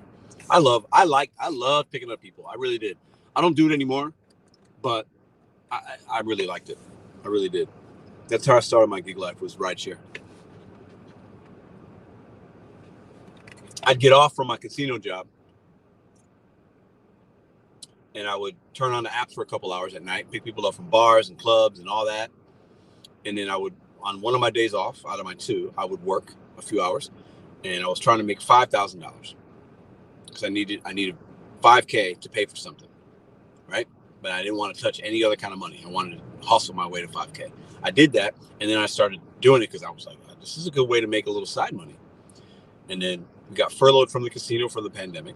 Then I started doing full-time gig work. I got back to the casino. They brought me back a couple of months after, like July or June or something. So I got furloughed in, I think, March, and then came back in July, I believe, or June or July. And then I stayed for 6 months, I guess. We did a lot. Yeah, 6 months, and then I left in January. No, I did not hear that. Buying Instacart? I didn't hear about that, but I doubt much would change if that happened. Just got Top Dasher. Joshua, what up? Thanks for being a channel member, man. Cold is gold in the gig economy. Absolutely. I don't recommend driving in really bad weather, or really, if it's really cold, it's any amount of money you make. If the roads are bad, it's not going to be worth it. But if you could bear it and you got a decent car and 4-wheel drive and it's not too bad, definitely go out when it's cold. Uber has no money. That's a lie. They got money. Big companies like this can have a negative cash flow, or they can pretend like they're not making money, but they can always come up with money. They can always come up with money. Uber literally has millions and millions of trips a day. They're making money. They might be mismanaging the money, but they're making it. Marianne, how you doing? Hope all is well with you and Madison and Ruby. Thank you. We're doing really well. I'm happy to see you here. I hope you guys are doing well in Chicago. I'm getting an oil change. It's going to be about an hour from now until when I'm done, probably. And then I got to get a beard trim, and I got to go home, and Madison's got somewhere to be. And then I'm going to be hanging out with Ruby. We're going to watch some football. I'm going to do some cooking. We're going to hang out and chill, play some games. It's going to be a good little Saturday. I just placed my bet, $100 to win 107. So this ticket's worth $207. I got money line 49ers, Ravens, and Lions. So those are the 3 teams I'm looking to win this weekend. If that happens, I more than doubled my money. I became a Top Dasher after 2 deliveries and then proceeded to lose it after rejecting 3 orders in a row. Honda man, what's up? That's a relatable comment. When did DoorDash start paying $1 for heavy pay? You know what? I've seen that on some of the shop and delivers. They pay you extra. I've seen that. I've only had it happen once or twice to me. I don't know when it started, but I saw the first one probably about a month or 2 ago.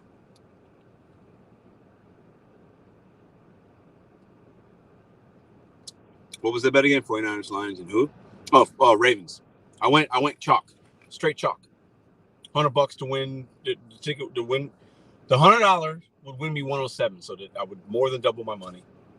I did not touch the Bills Chiefs because that game to me is the most unpredictable of all of them. I think it can go either way. I think the other ones, the Lions should beat the Bucks. I went money line, no spreads. The Ravens should beat the Houston. Although that one, the Houston, I like Houston. And then the 49ers should beat the Packers.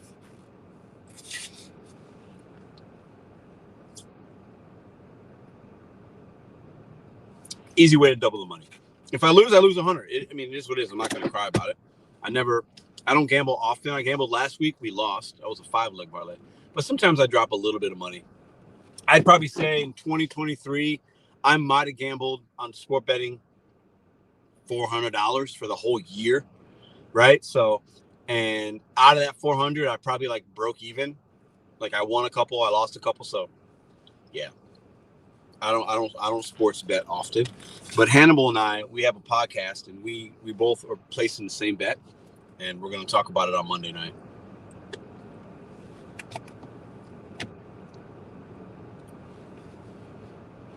I think the Bills. I mean, they're at home, and the last two times they've played in the playoffs, the Chiefs were at home and they won, and they were thrillers. Oh, I don't know what the balloons are about, but that's cool. I don't know. But I think the Bills are obviously the favorite. They should win. The Chiefs don't have that great offense that they used to, but the Chiefs' defense is way better than it's ever been since Patrick Mahomes has been here. Their defense is solid, and Josh Allen likes to turn the ball over. He's been playing really well, so he's due for a bad game. So that's why. And Patrick Mahomes is really good in the playoffs, so that's why I didn't touch that game, because it's such a coin flip. And I didn't want to add that in, because if I added that in, my winnings could have been more, but it would have been harder to achieve it. So I was like, fuck it. I'm staying away from that game.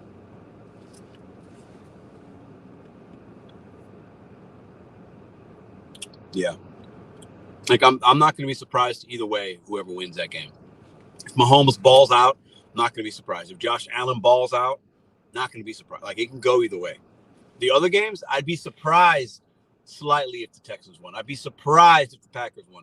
I'd be really surprised if the Buccaneers beat the Lions at home. I would.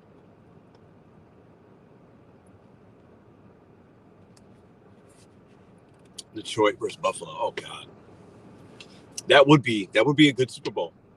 Two charged up fan bases. That would be a good one.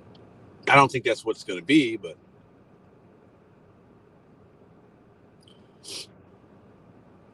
man, this is 1, 2, 3, 4 cars. I'm the 5th car, and there's a car in there. And I think he said there's only one bay that's working. So he said 30 to 45 minutes, but it's going to be longer than that. Detroit will never get. Yeah, I don't think Detroit's going to get to the Super Bowl, much less win it. It's Detroit. No. Their defense isn't good enough. If you look at teams that are left, they have the worst defense out of the teams that are left. The Bills have a better defense. Bills are similar. Bills have a better defense. Chiefs have a better defense. Ravens have a better defense. Texans, to me, have a better defense than the Lions. 49ers have a superior defense. The Packers have a better defense. The Buccaneers have a better defense. And Detroit has a good offense, but not good enough to supersede their lack of secondary. Their secondary is trash. Their pass rush is not very good. They got one pass rusher. So the Detroit Lions don't have a complete team to make it or win a Super Bowl.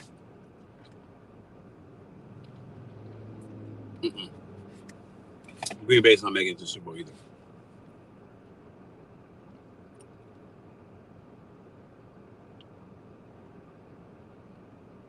Damn, that sucks, man. Chad, that sucks. I'd be so hot. I'd be hot. So DoorDash content, it's not dead. Shout out to the channels I mentioned earlier that are doing their thing, allowing this niche to grow, offering different perspectives, different representation, different markets, a different type of content, whether it's live stream, interviews, tutorials. Now, I do think the tips and tricks, you can only make so many of those. But as things change, you can add on to some things, but those videos are done. That's how it started. Now we've evolved into a personalized experience to where people are watching content to get information maybe in the beginning, but then they're staying for the person. And we're still going to continue to see that trend. And we'll see content creators that started with GigTube, and then now they've gone to, the gig content. Now they've evolved and they've made their channel something else.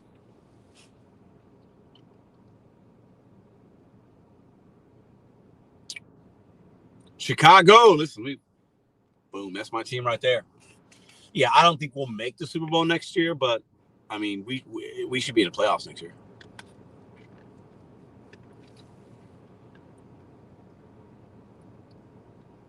Craig, who's your team? Don't doubt my crappy team. So you don't. They're winning. You don't. You talking about the Lions? You say they're crappy, but you say don't doubt them. That doesn't make any sense.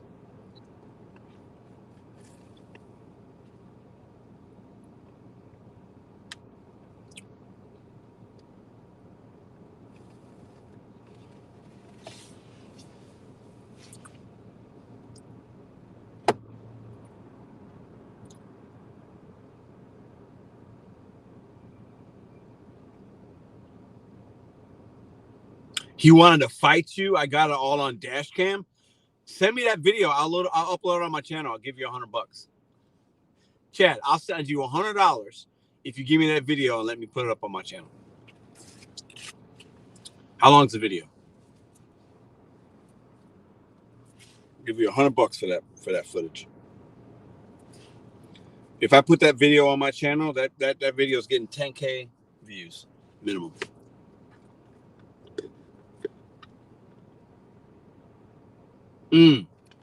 Lawyers looking. Oh, damn. Well, you can still put that up if you got lawyers involved. You just blur out the business in the guy's face. You can still document that. 23 degrees out there right now. Wish me luck. I'm going back out to do my dash. Hey, make that money. Be safe. Make good choices. No tip, no trip. Don't deliver the clowns. All that good stuff.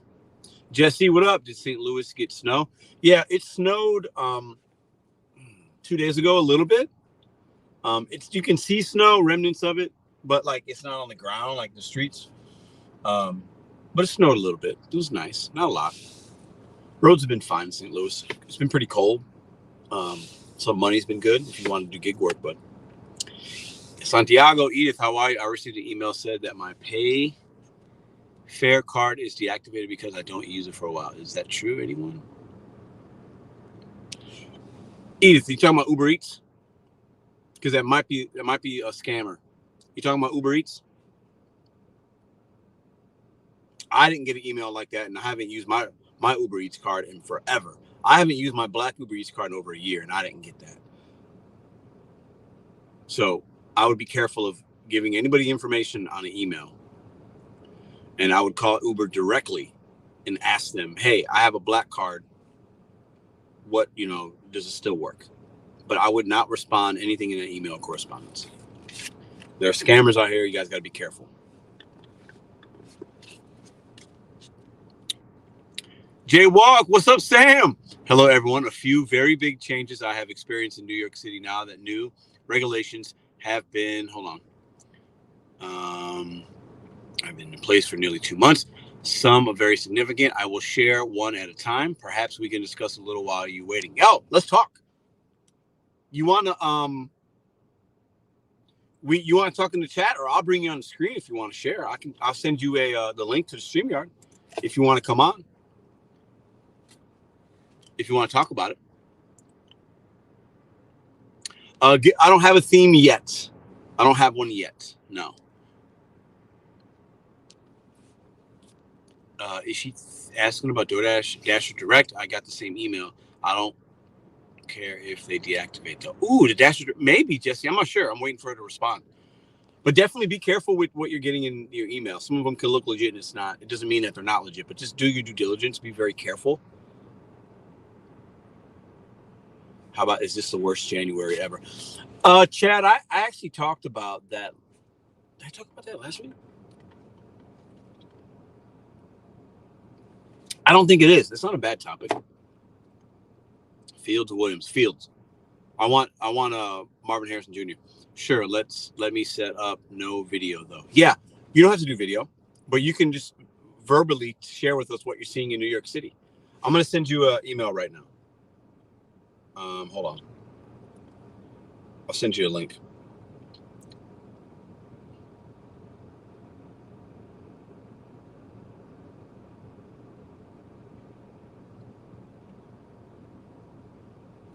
Hold on.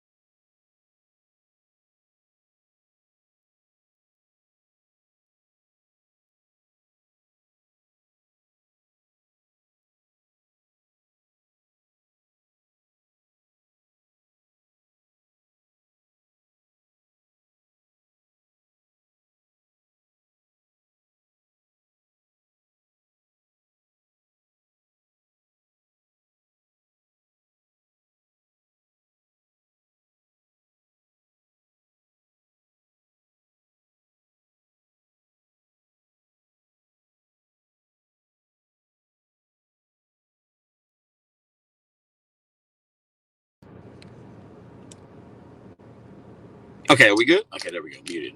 Okay. What's up, Princess and Sarah? How are you? So I just sent you a link, Sam. So if you can hear me, got it. Okay, cool. So Sam is out in New York City. He's been doing gig work for the last few months, and there's the NYC, New York City regulations that are only in New York City, not the whole state. And he's going to share with us in a little while here a perspective of some things he's been seeing, some differences. I think that could be good. Now, most of you probably aren't in New York City, but these are things that might come. There are a lot of people that think legislation is coming to more than just the big cities. So I want to hear Sam's perspective. I want to hear what he's been seeing out there.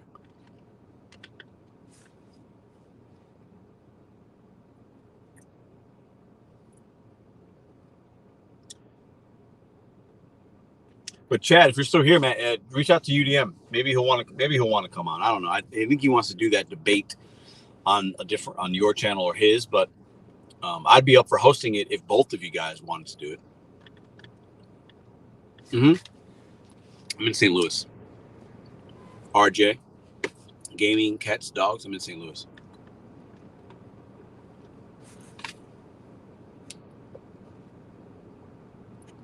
No, I'm using a iPhone 13 to stream.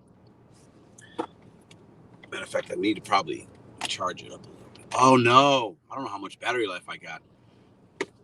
Madison's got a new iPhone and it has a different connecting cable, so I'm not going to be able to charge this device unless she has one in here. I think she probably does, an old one.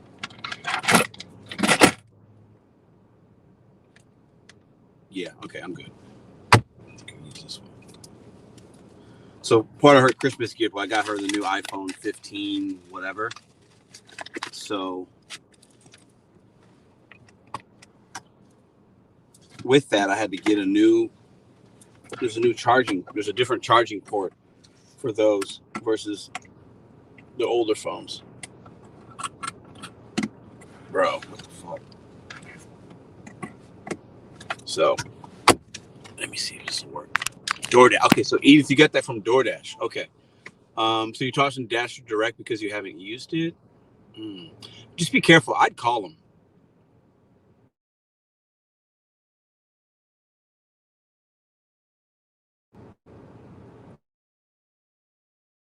Oh.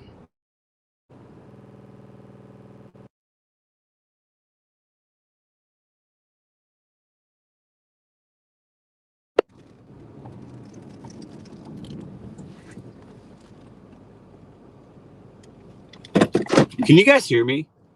Can you put a thumbs up in the chat if you can hear me? Because I think it went away for a second when I tried to charge it. So.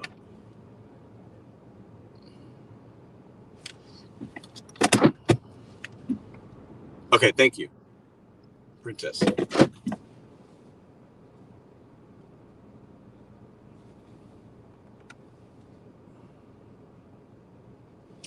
UDM's in the building. What up? UDM, what up, Pedro at GigTube? I already said what I had to say, and it's on video. UDM already said what he had to say. You heard it from the man himself. What's up, man? How you doing? Chad came in here and asked how I felt about it, and I said, I don't know. Ask UDM. So, hey, Pedro, in waiting room. Okay, gotcha. Let me see. Okay, I see you. Everybody say what's up to UDM in the building, man. What's up? What's up? How you doing? All right, let me see. Let me bring Sam up. We're going to talk about the NYC legislation. Let me see. 1 second. Add to stage.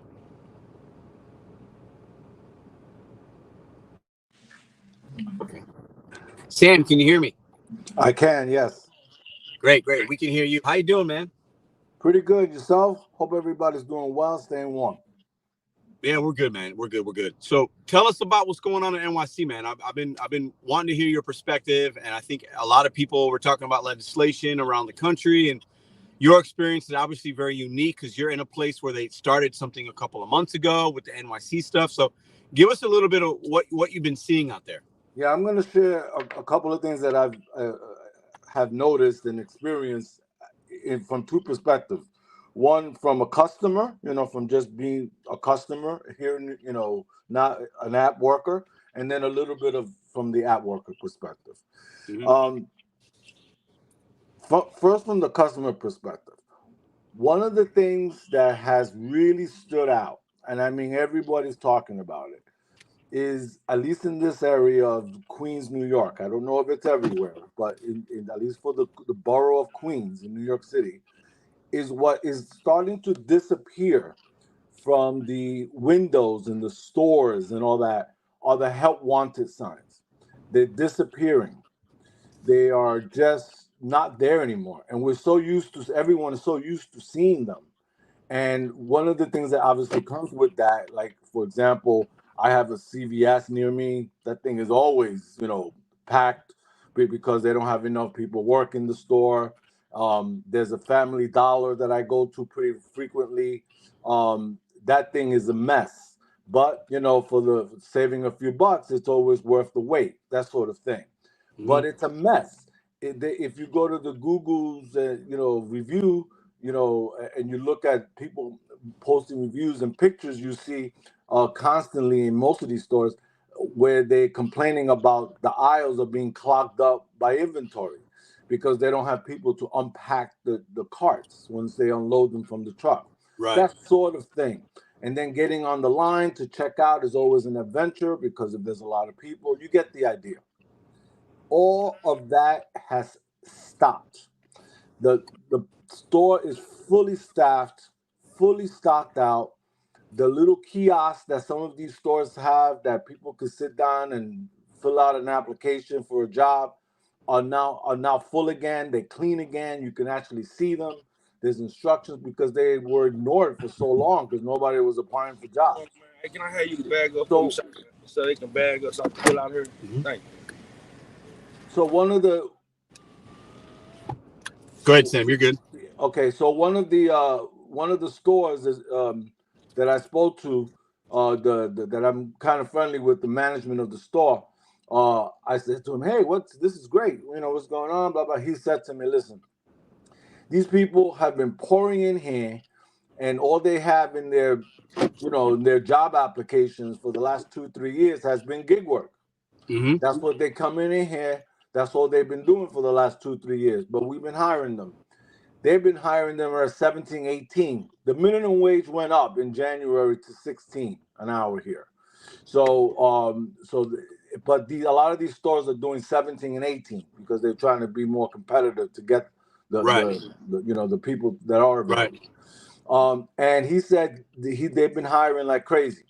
Now, what's really interesting is from the customer's perspective, it's awesome because all of a sudden I'm not shopping the shelf and the cart that's sitting in the middle of the aisle because I have to look for most of the stuff I need was out of stock all the time, but it was probably in the store because online it says that it has it, so it's in stock in the online when you go look at it on the online store, but when you get to the store you can't find the item, but it's in the store. It's just that it's not packed out. So that sort of thing. And going to pay for my stuff was easy. I went to a CVS. Oh my goodness, they have so many people working there. Obviously, because of all the security that they put up, they pretty much locked up everything. There's very few things that you can self-serve for yourself. You have to get somebody because they're behind, locked gates and glass and stuff like that. And then the restaurants. The restaurants have pretty much. If I won't go to my DoorDash, I tried DoorDash and I also tried Uber Eats, and I didn't actually order anything, but I went in and I just to see Chinese food, for example, or pizza in my area. They're so far away now.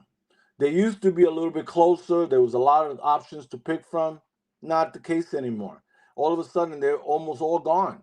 So now the few that are still on there are not close by. So the cost of what they're having to pay the drivers is pretty high. So they're not getting any business. I stopped at my regular pizza place. And I said to him, "Hey, what's happening here? Because I see you took off the signs. You're not promoting Uber Eats anymore, blah, blah, blah." And he knows that I do a little bit of here and there with Uber Eats because I've been in there a couple of times to do a delivery.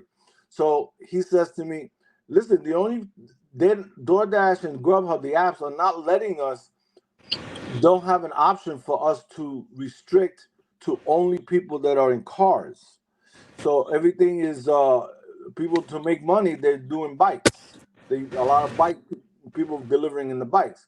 But the customers are complaining that they don't want the order being delivered by bike because they're getting the food cold. Right, Especially, right. especially right now how cold it's been. So he says, so that's pretty much dead. So now they've gone back to, doing their own deliveries, because it's been a problem for them. So that was an interesting take on that. Going back to the Family Dollar, the guy that I spoke to, the manager, he's actually the assistant store manager. Something really interesting he said to me. He said, listen, the first round of people that were hired, he said, in just before the holidays, that first round, now that they've had a couple of payrolls, he says HR he says almost 60%, like 6 out of every 10, they're getting garnishment orders from the IRS. Yeah. And he says to me, man, these people apparently haven't been submitting their taxes or not paying for their taxes. And then when they get the W-2 job, the IRS finds them, and that's it. They immediately start taking money out of their paycheck. Their social security number goes back in the system, and they get caught basically. Right. Yep. And then, so me personally, my situation as far as my job and stuff like that, and my medical situation. So I continue to struggle with that issue. Not I'm fine, but struggling with the city, because I work for the city. So I've had to look for other means of employment. Right. So that's why I was trying to do a little bit of apps here and there and take the stuff that I learned from you and the rest of the family, and I did a little bit. But now, when I go on there, I only did 1 day of DoorDash. One day, because I had the app, but I never actually did it, because I told you that I wasn't getting any offers on DoorDash. I was getting most of my orders on Uber Eats. And then when Uber Eats took a hold of me, it wouldn't let me go. It was like one order after the other after the other. A lot of them were clown orders. On Uber Eats? On Uber Eats, yeah. It's just, I'm not saying that DoorDash wouldn't have done the same. It's just that Uber Eats was the one that was doing it. Once it grabbed me, because I'm not good enough to be working 2 apps, So I barely can get through one app. So there's no way I'm going to try to be a hero and try to do 2 apps. I'm just not good at it. So whoever gets me first, whoever gives me the order and keeps them coming, that's the way I'm going to stay. I'm not going to bounce around because I'm not comfortable like that. So Uber Eats usually is the one that picks me up. But I wanted to try the DoorDash because I really wanted to understand, how is this whole thing going to impact? Well, I did it 1 day. After that, I got nothing. I tried a second or third time. I got nothing. And it turns out it's because I'm still new. I'm slow as shit. So, of course, they had to adjust me quite a bit, in terms of, not only am I not very fast at it, but I'm very careful about where I park, and, I don't want to get a ticket, because if I get a ticket, tickets here aren't $30 like in some cities. Ticket here, double parking ticket here is $65. Well, Sam, let me ask you a question. Do you think, because where you're at, obviously a lot of people doing DoorDash and Uber, they're on those bikes and mopeds and scooters, right?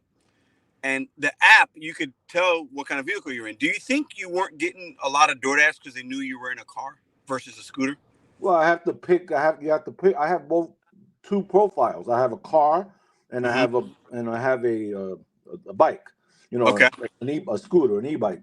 I'm not gonna do e-bike in this freezing weather. So that's only, I had set it up that way because I started this when it was still warm, so I could use my bike. And it's not just a bike; it's it's a cargo bike.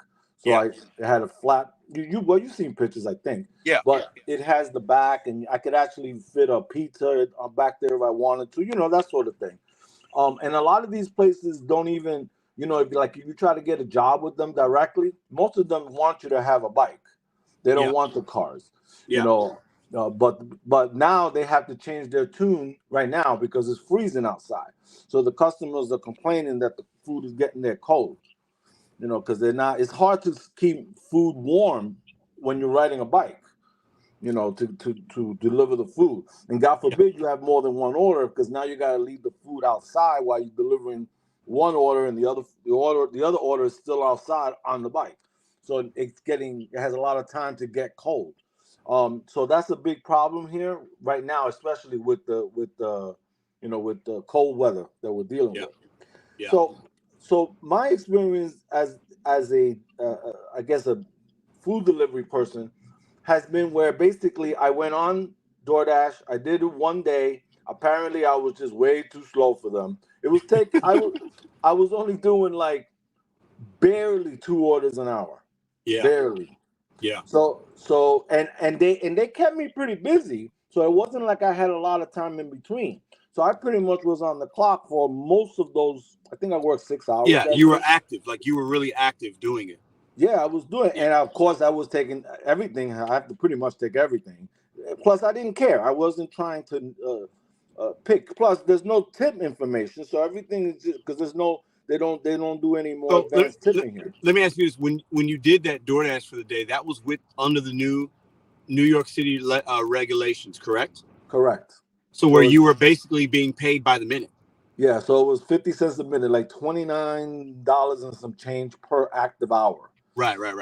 Now the other option that they have, these delivery apps can do, is they can pay you, I think it's 17 something per hour, but that means you're on the clock the entire time. So you're basically like a W-2. You're taking everything. You got to do everything. You're taking everything. Yeah. Plus you're getting paid in between orders too. Yeah. I'm not saying that they're doing that. I'm saying that's an option that they have. The legislation gave the apps two options. Either you do it by the hour, that means you're going to pay them the whole time. That'll be about $18 an hour. And if you don't want to do it that way, then you do it by the active hour, and that's where the $30 comes in. Which $18 an hour in New York City is shit, right? Yeah, like that's not good money. It's not, because it's less than $40,000. It's not good money. You can't survive in New York City off that. No, you can't. No, you can't. But that's that's what most people, blue collar workers. That's what most of them are. That's where they put them, right around that $19 an hour. Yeah. Even the city, when they hire people, that's what they start them at. Because remember the minimum wage is 16, so it's still $3 above minimum. Well, now, plus you're not, if you got a W-2 making $18 or $16, you don't have the cost that the gig workers have. Right. Right. So you're making even less than a W-2 employee. Yeah. And the other thing that's being impacted here big time is the nurses. The nurses, because they have apps just like we do. Yeah. To deliver food. But obviously the offers are by shift. So you'll get $300, $400, $500 offers for the shift. So especially if you're an OR nurse, an operating room nurse, that's the biggest paying one. That's $500 per shift. And they do that. They've been doing that all over the country, but they do that here, even though there's a lot of regulations about it. I don't like it. I spent a lot of time in hospitals in the last 2 years, as you know, and I don't like it. And I could tell them apart because they don't have the same ID. So they come in to see me or take my blood pressure or whatever, and their ID looks different. It says guest contractor on it because they're not employees of the hospital. I reject them. So when they come to my room, to see me, I say I no disrespect, but I want someone from the hospital. Yeah. And that means I usually have to wait a while, but they have to find somebody. Yeah. But after a while, they kind of get to know who the pain in the asses are, and they just don't even try to send a contract. They're like, don't go into room 202. That guy's an asshole. Yeah, exactly. Well, I don't like it because they don't have anything vested. That's the problem, right? So it's different. It's one thing, that I didn't get my order correctly, or I got it cold, from a delivery person. It's another thing that somebody comes in there and takes shortcuts on measuring my vitals, and then we find out, 2 or 3 weeks later that they weren't doing their job properly. They don't have any commitment. They're not scared of anything. They're contractors. They could be there today and gone tomorrow. You know, right. so that sort of thing. It's interesting how we, you know, obviously we're gig workers here, and most people that watch are gig workers and food delivery, rideshare. But to be a gig worker, it stretches out into a lot of different ways, a lot of different areas of jobs. And you mentioned nursing, and there's other ones too, right? So a lot of times when these rules and regulations come down, we only think about it how it impacts us, but it's obviously impacting the consumer, nurses, and all other kinds of independent contractors, not just right. I mean, so you know, and you can apply the same principle to food too, right? Because you know, it's one thing like if I place an order on DoorDash, and you know, it may be, you know, perhaps either because I didn't tip enough or didn't tip at all, or whatever the case might be, you know, the order takes a while to get to me, let's say, for whatever reason, whether it's because they didn't have enough people or the order wasn't accepted by somebody, whatever the issue is. It gets to us, you know, it gets to the customer, say cold or late or whatever the case might be, especially if it's fast food, then that's disgusting. Because fast food, once it's been in the bag for that long, it's basically garbage. Man, if you're getting McDonald's or whatever, and fries and a burger, if by the time it was cooked and then it gets to you, it's been 30 minutes, that food's not going to taste that good. Yeah. About the only thing that you could say, you know, you're pretty safe is like Italian meals and Chinese meals, because they're usually in those compact containers and they stay hot for a long time, you know. But even a pizza has no chance. There's no way. The pizza is not going to stay warm that damn long, you know. So when my wife and I order, we try not to order things that are easily susceptible to being cold, you know. But once you get those things and that happens, you know, that person can only be disciplined but so much, right? You're a DoorDash delivery person. If I complain that I got my food cold, it might not have anything to do with the actual driver. That I know because I understand how this works.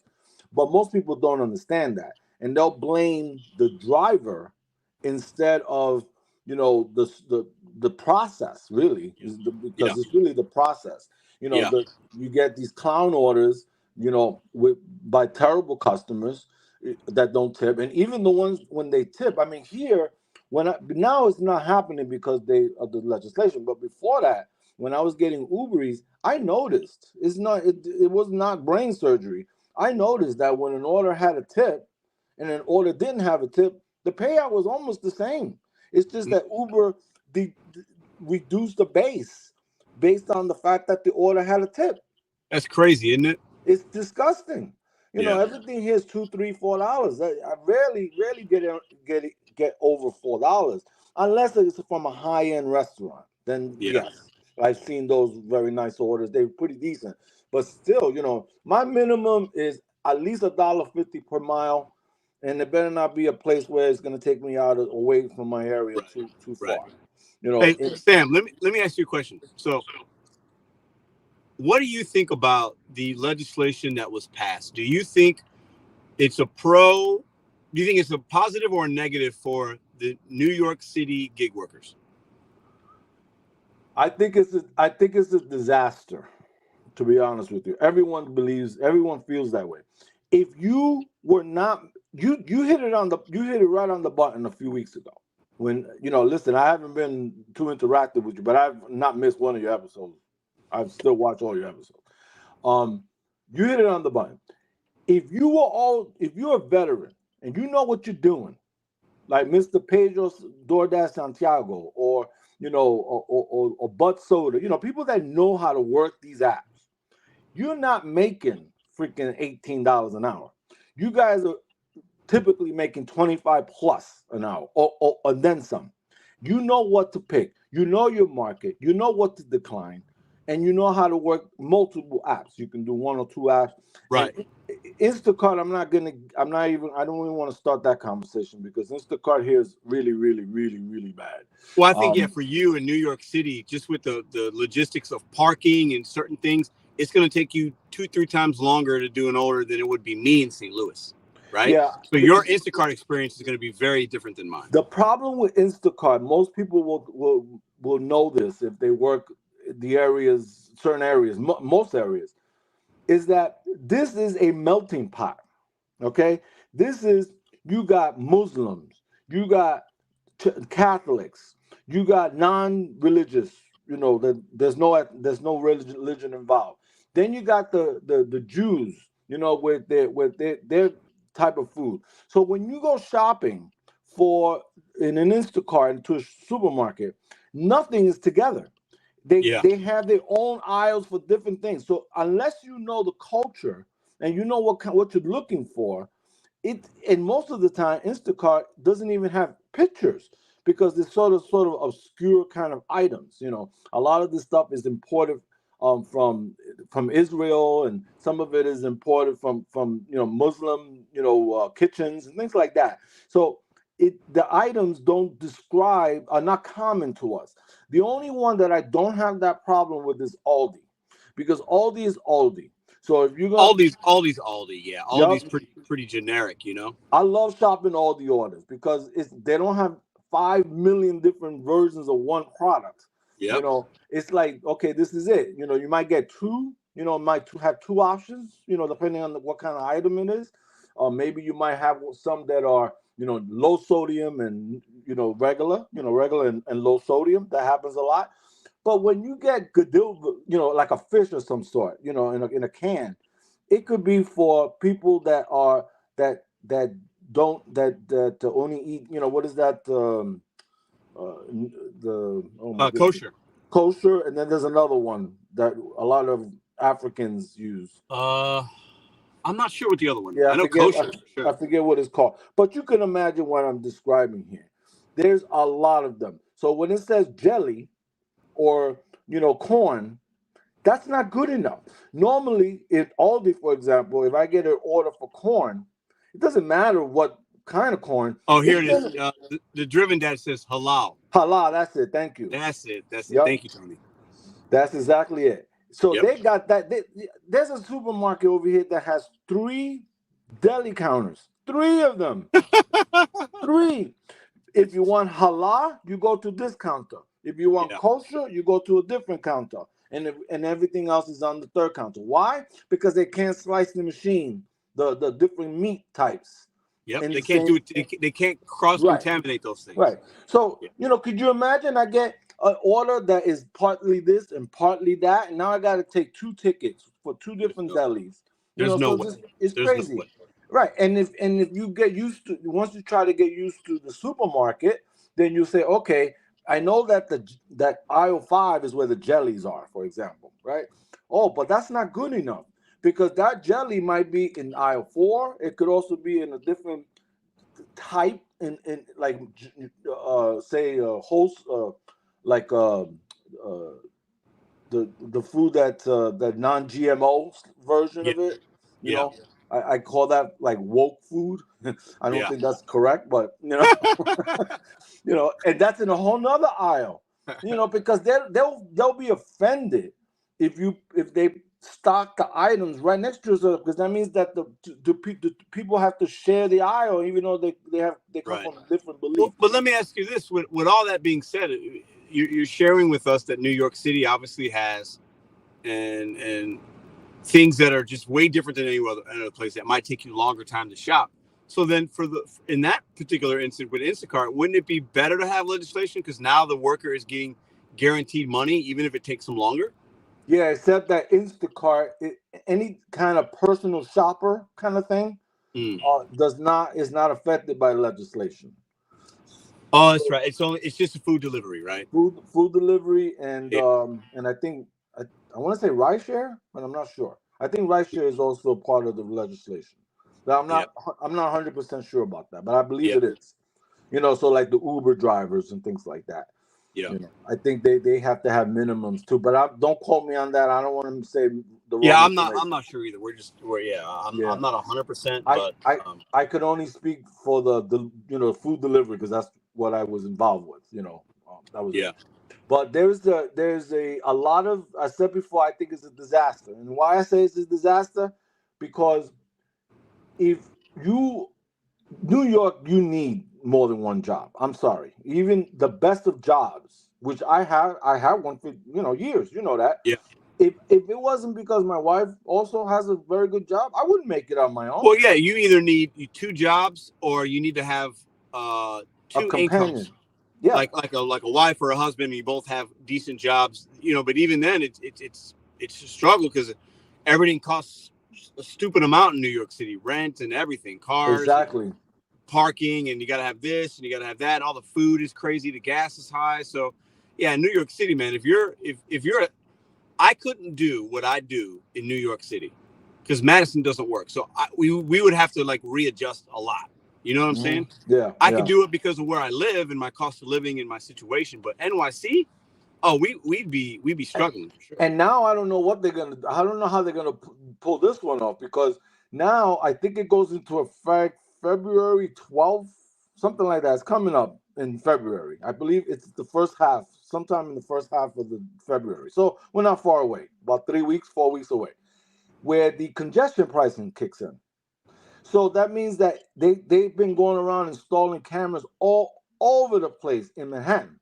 So what it does now, it picks up your license plate. And when you in that area, anything below 60th Street, which is basically South Manhattan, Southern Manhattan, okay, that's where the congestion pricing will kick in. They will charge you up to $15 for the day if you enter into that area. So that means that if you want to, how they're going to get delivery workers there is going to be strictly bikes because that is not going to be cars. Yeah. Oh yeah. And if anybody that does have a delivery, so Instacart, because they don't give a shit, they really are terrible here. I'm not saying everywhere, but I'm saying here in New York, I gave up on Instacart, and they owe me money, and I just said screw it. They owe you money. They owe me money. They owe me money because they had an order that took me. This happens a lot. Everything's very close. You got to keep that in mind. What you call, that's only 3 miles away. In New York City, 3 miles is another borough. 3 miles is 30 stoplights. Yep. And not only that, I told you this. I sent you video on this, or pictures at least, about that BJ's, or not BJ's, the Costco, right? And Aldi. They're both in the same shopping mall in Rego Park. There's a ton. That thing is only like a little less than 3 miles away from the bridge that takes you into Manhattan. So that means that Manhattan is very close, is what I'm saying. Yeah. Okay. And Instacart doesn't care. So they just give you the damn order. If you're not paying attention, it's going to take you into Manhattan to deliver the order. Instacart don't care. They don't, the mileage. I'll get sent orders where I'm literally 40 miles away from that Schnucks. I'm 40 miles away, and the person's only a mile away from the Schnucks. So the offer could say $40, 1.6 miles. And you look at the map, and I'm 40 miles away. So that means I got to drive and come back. I got to do 80 miles for $40. Like Instacart don't care. Yeah. They don't care. Yeah, so, I had this one order at Dick's Sporting Goods, I think it was. And it was like some camping shit, and because these folks in Manhattan, they love that stuff, But unfortunately, since so many people like it, they go out of stock a lot in Manhattan. So it lets them, they find that it's in stock, say in Queens. So they'll say, okay, they'll order it. And Instacart will allow that to occur. So now I get the order. So what happened with me was that, with the one that owes me money, was that the delivery was in Long Island City. That's how it came up. Long Island City is still Queens, so I didn't have to go into Manhattan. I don't like going to Long Island City, but hey, what the hell, it was a decent order. So I took it, and then somewhere along the line, the shit changed, and they said no, the delivery now was changed to Manhattan. So which means I would have had to pay $14 of tolls. The order was paying me $16. So what? And that's not including fuel, my time, nothing. So that means that 14 out of the 16 would have gone to the bridge. So that's crazy. That's crazy. So I called them up and I tried to explain that to them. And they said, oh, well, we're sorry. No, sorry, nothing. You owe me if I'm going to complete it. So Yeah. they said, no, we don't reimburse for tolls. And they don't reimburse for tolls. So I said, okay, so I'm gonna have to return the order. And they said, okay. So I went and I did the refund, and I did the whole shit, with the receipt. I submitted everything. I never got anything for doing the refund, and that nothing. It's So still sitting there. I've had to do it on Instacart, I believe once, and I think they sent me some kind of link or something where I was supposed to upload a receipt. Did you do all that or not? Yes. I followed the directions. I submitted it. That was the third time I had to get a refund. So That's crazy. the first 2 times were fine. And the other 2 times wasn't at my request, it was at the customer's request. So that was easy. This one was mine because I'm crying that I got to pay $14 for a toll. Now all they have to do was say, we'll reimburse you. And I would have done it. I would have continued. Right. But for what would you do that? Would you quit? Not to mention that you're going into Manhattan. So I wouldn't have. There's no way. Right. These apps, man. I think what I try to remember is like it's an algorithm. They don't even know. Like we aren't even people to them. We're just like somebody doing something for somebody else that paid them. We're the middleman, right? So Instacart's getting the fees and all the pays and whatever from the customer, and they're just sending it out into the algorithm. And somebody will get lucky sometimes, and some idiot might accept something that's 80 miles for $14, like that Schnucks order, right? It would have been 80 miles for like $14, right? And I think the AI, when we call support, they're not even part of Instacart. They're working somewhere in another country, and they're reading off a script, and they can't do anything. So it's like these companies know that, and they at times will take advantage of the situation of them not having any responsibility for you and I, Right. And then so I had to give up Instacart.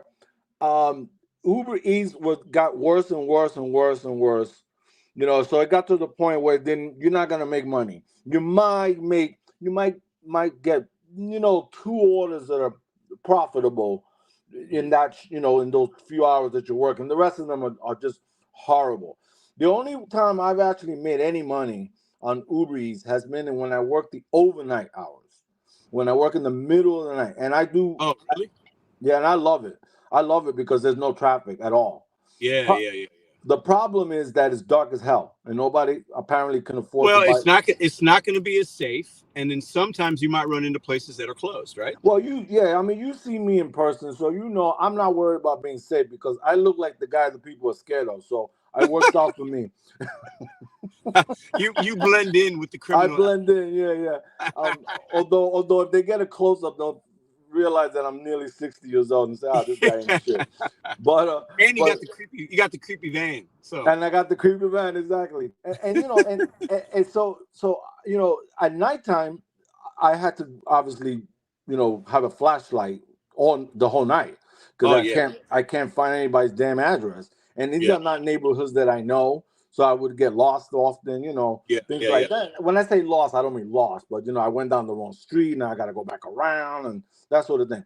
But in the middle of the night, who gives a shit? There's no traffic. As a matter of fact, stop signs become kind of unofficially optional. Oh, so, yeah. No, in the middle of the night, if I get to a stop sign, I'm slowing down. But if I see nobody around, I'm not really obeying the laws all the time. Right. What finally put me over the top, where I said it was the last day I worked, was when I had an order that I had to deliver, and it was about 5 or 6 days after the city ended their what they call their probationary period for the bus lanes. Okay. They put cameras all over now. And now the buses, and that I could tell you about because that's my business. The buses have had cameras on them for a long time, okay? But they did not get approval to allow the buses to actually issue the tickets for cars that were in the bus lane, okay? Yeah. So we had them for a long time. They wanted us to do. We have a button as a bus operator. We have a button. We press it, and it takes a picture of the person in front of us that is in the lane that ain't supposed to be there. So, and it gives them a ticket, or in the bus Yeah. stops that they're Yeah. not supposed to be there. Our union fought that. Said, no, we're not police enforcement. We don't want to be involved with that.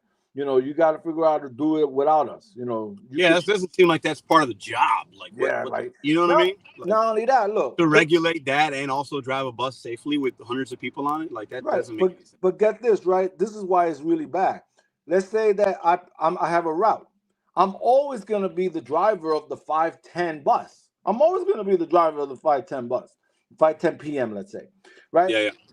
Wifey is on my bus. The husband is sitting at the bus stop, blocking my bus, trying to meet up with the wife that happens to be one of the passengers on my bus.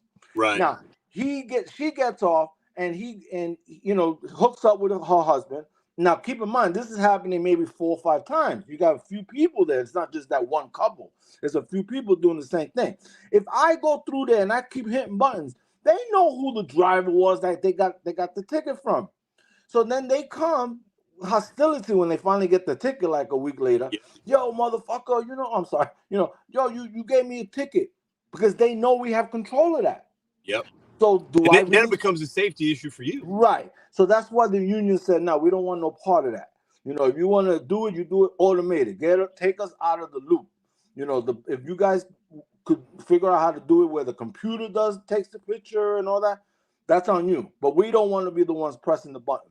So that was so that stayed that way for years. Well, they finally got the AI working where it now does it, and the cameras do it, and then it goes to the Department of Transportation, and then the Department of Finance, and then the ticket gets issued. So we don't have anything to do with it. So, but what that caused was thousands of people getting tickets. Thousands, including me. I was doing I was doing the delivery. I happened to need to make a right turn, so I had to go. They let you go on the bus lane if you need to make a turn. But you can only do it for 1 block. That's it. Well, it just turns out that when I got there was a fire. So if I would have turned, I would have got stuck behind the fire truck. So I kept going straight, and that caused me to get a ticket because I didn't actually turn. I was in the lane, but because there was a fire truck, I didn't want to continue going. Now, it doesn't know that. Now, I filed an appeal, and I sent it in and all this, but I haven't heard back. I had to pay the ticket. It was $75. I made $88 that day. Oh, wow.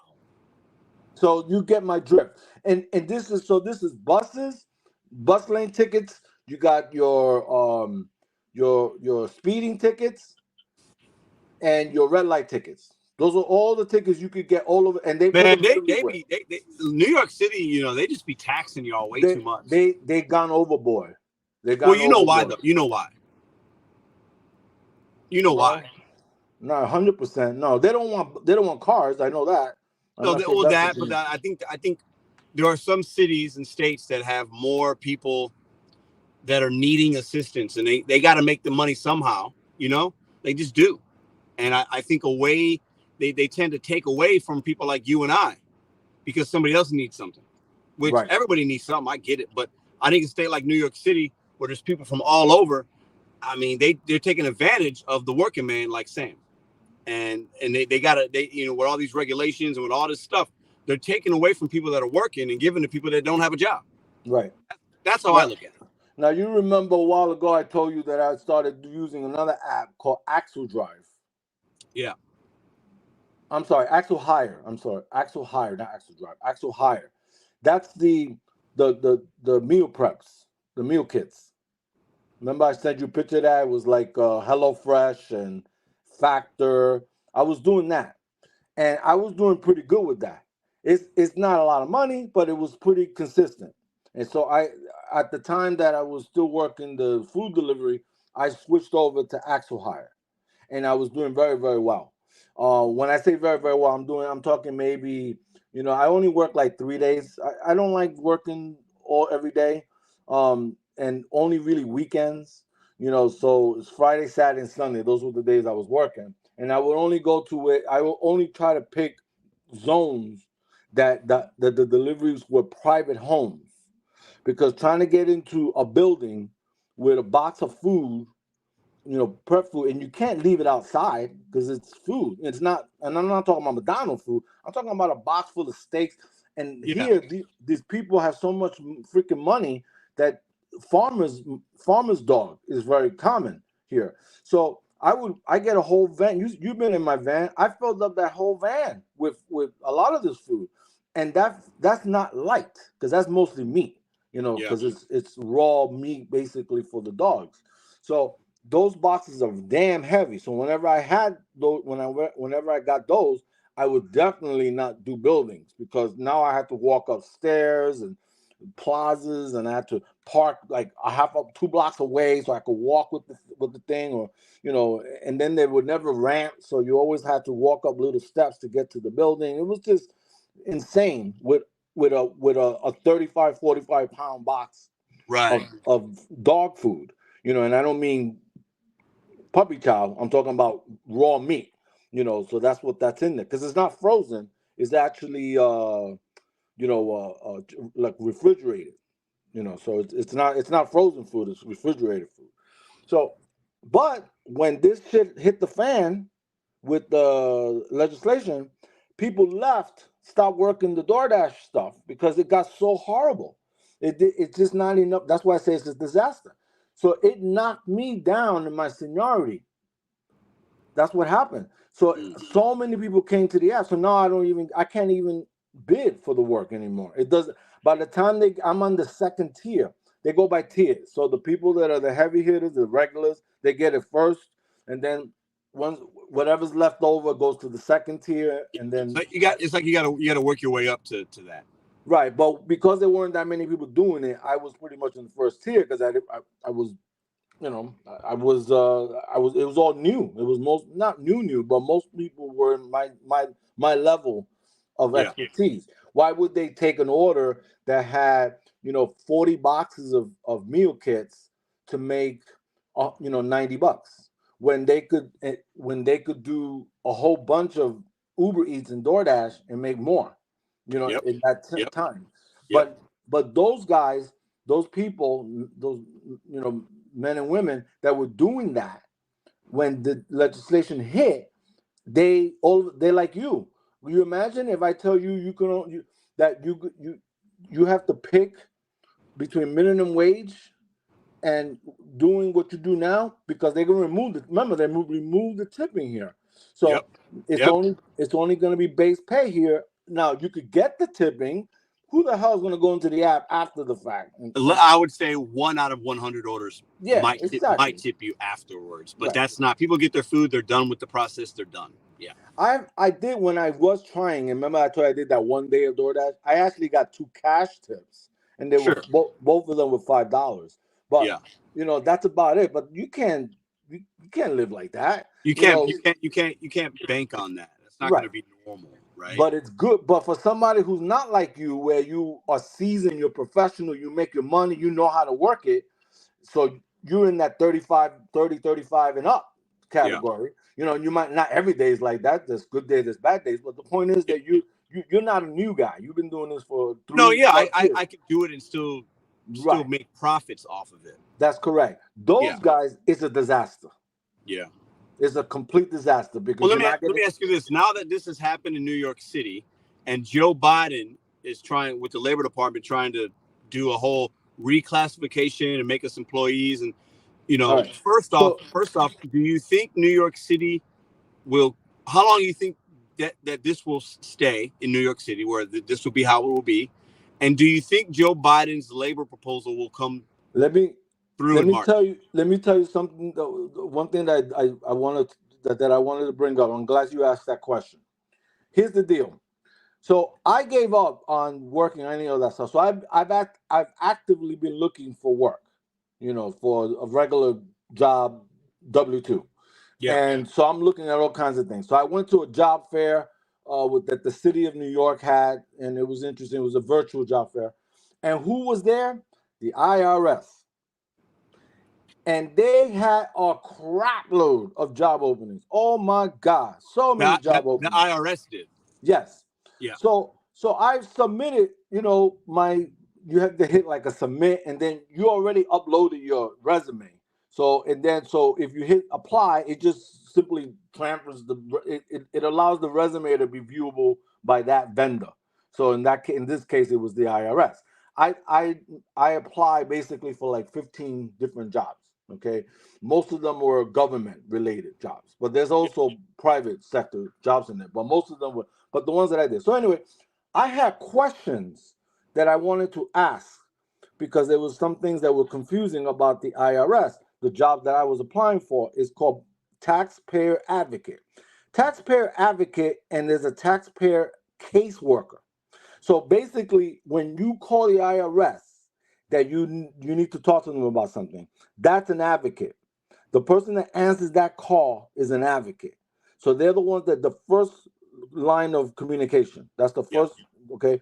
Once you tell them why you're calling and your issue and all that kind of stuff, then they will make a case if it makes sense. They try to answer your question, but if it's something that is beyond just an answer to a question, something like, oh, my taxes were wrong, or no, I filed it, so they're contesting something, then it's my job to give them the information that they need in order to understand how to deal with the next steps. And then the next steps goes to the case worker. And that's so they have both of those jobs they were hiring for, both of them.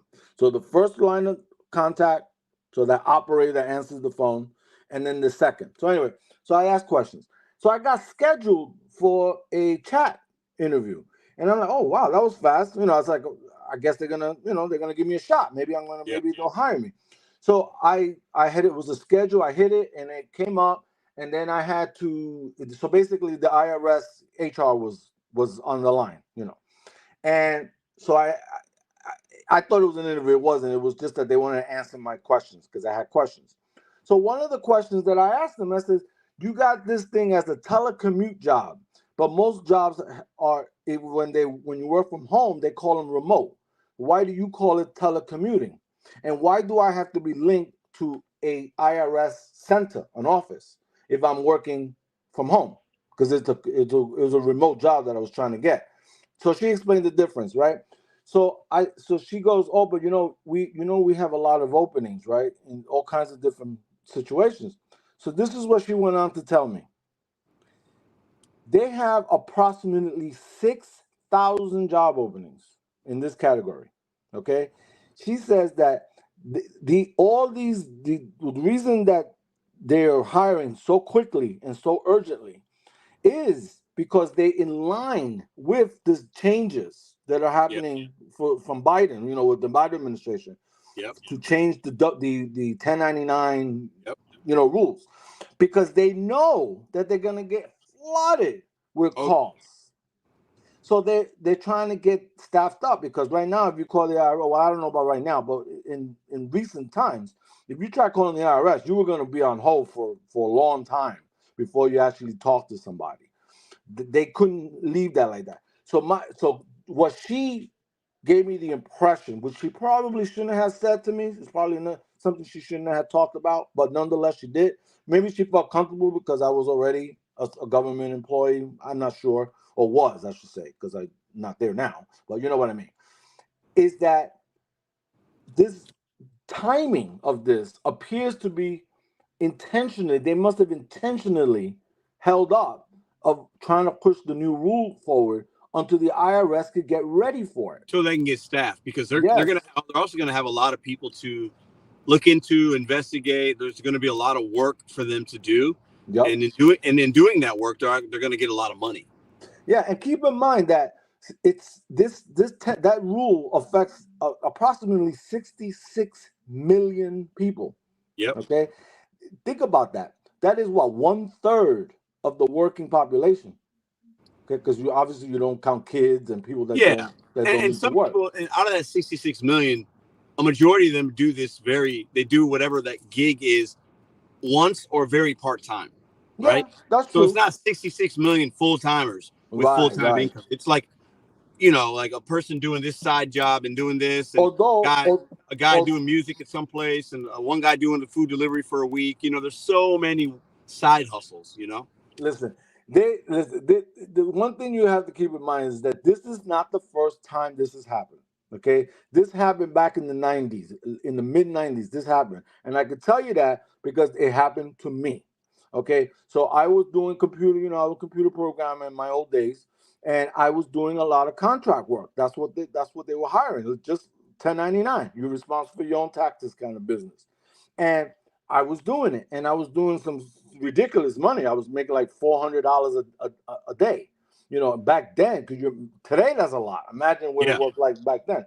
So, but I did stupid things, and I didn't follow the taxes I was supposed to. So I ended up with $113,000 tax bill.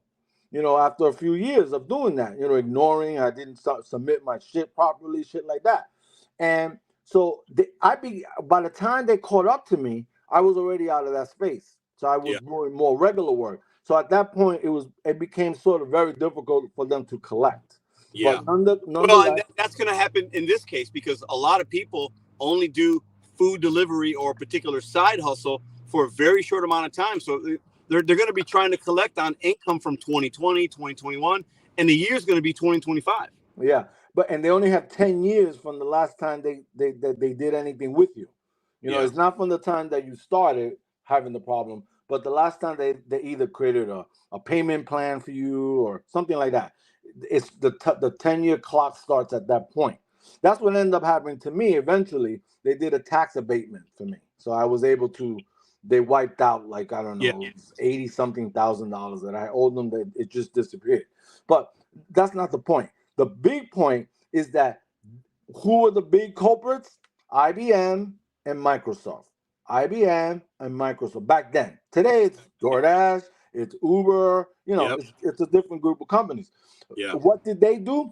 The Department of was it Federal Trade Commission? I think it was the Federal Trade Commission went after them for all the back taxes because they know they weren't getting it from the people because they didn't save up for it.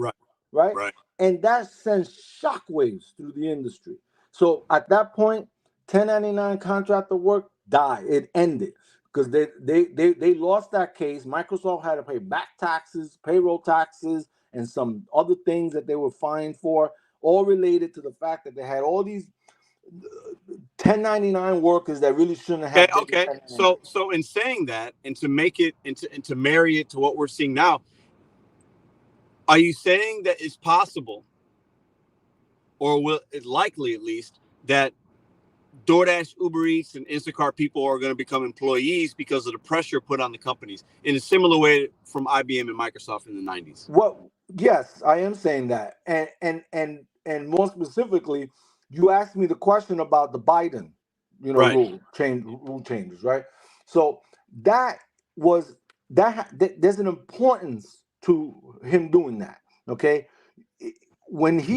When they finally get that approved, it's not to say that it will be approved, but if it gets approved, I want to be very clear. What some people are talking about, what you guys are hearing, where people are like, March 11th, it's going to be the end. That has not happened yet. It has not, and it could get nothing has been finalized. So everything is speculation and assumptions about the Biden law. I want to be very clear on that for my audience. Yes, very important. That's why I said it's not a done deal. Nothing has been signed, sealed, and said this is going to happen on this day. That has not happened yet. During my time back in the 90s when I was, because remember, the reason they had so many of us working is because programmers was because we were on the Y2K dilemma. So they had to get these computers, many of them. So that's why 94, 95, 96, 1994, 95, 96 were the big years, because those were the years leading up. You had to have that shit fixed before 98, 99, so that in 2000 it would start to work okay. So that the computers didn't stop functioning because they couldn't read, and they only had 2 digits for years in most cases in the logic. Yep. So that's what that was about. But when that whole thing they waited because they knew that the Y2K was a big concern for the whole world. They waited. When that shit was resolved, so somewhere around 2002, 2003, that's when the government said, okay, let's go after these deadbeats.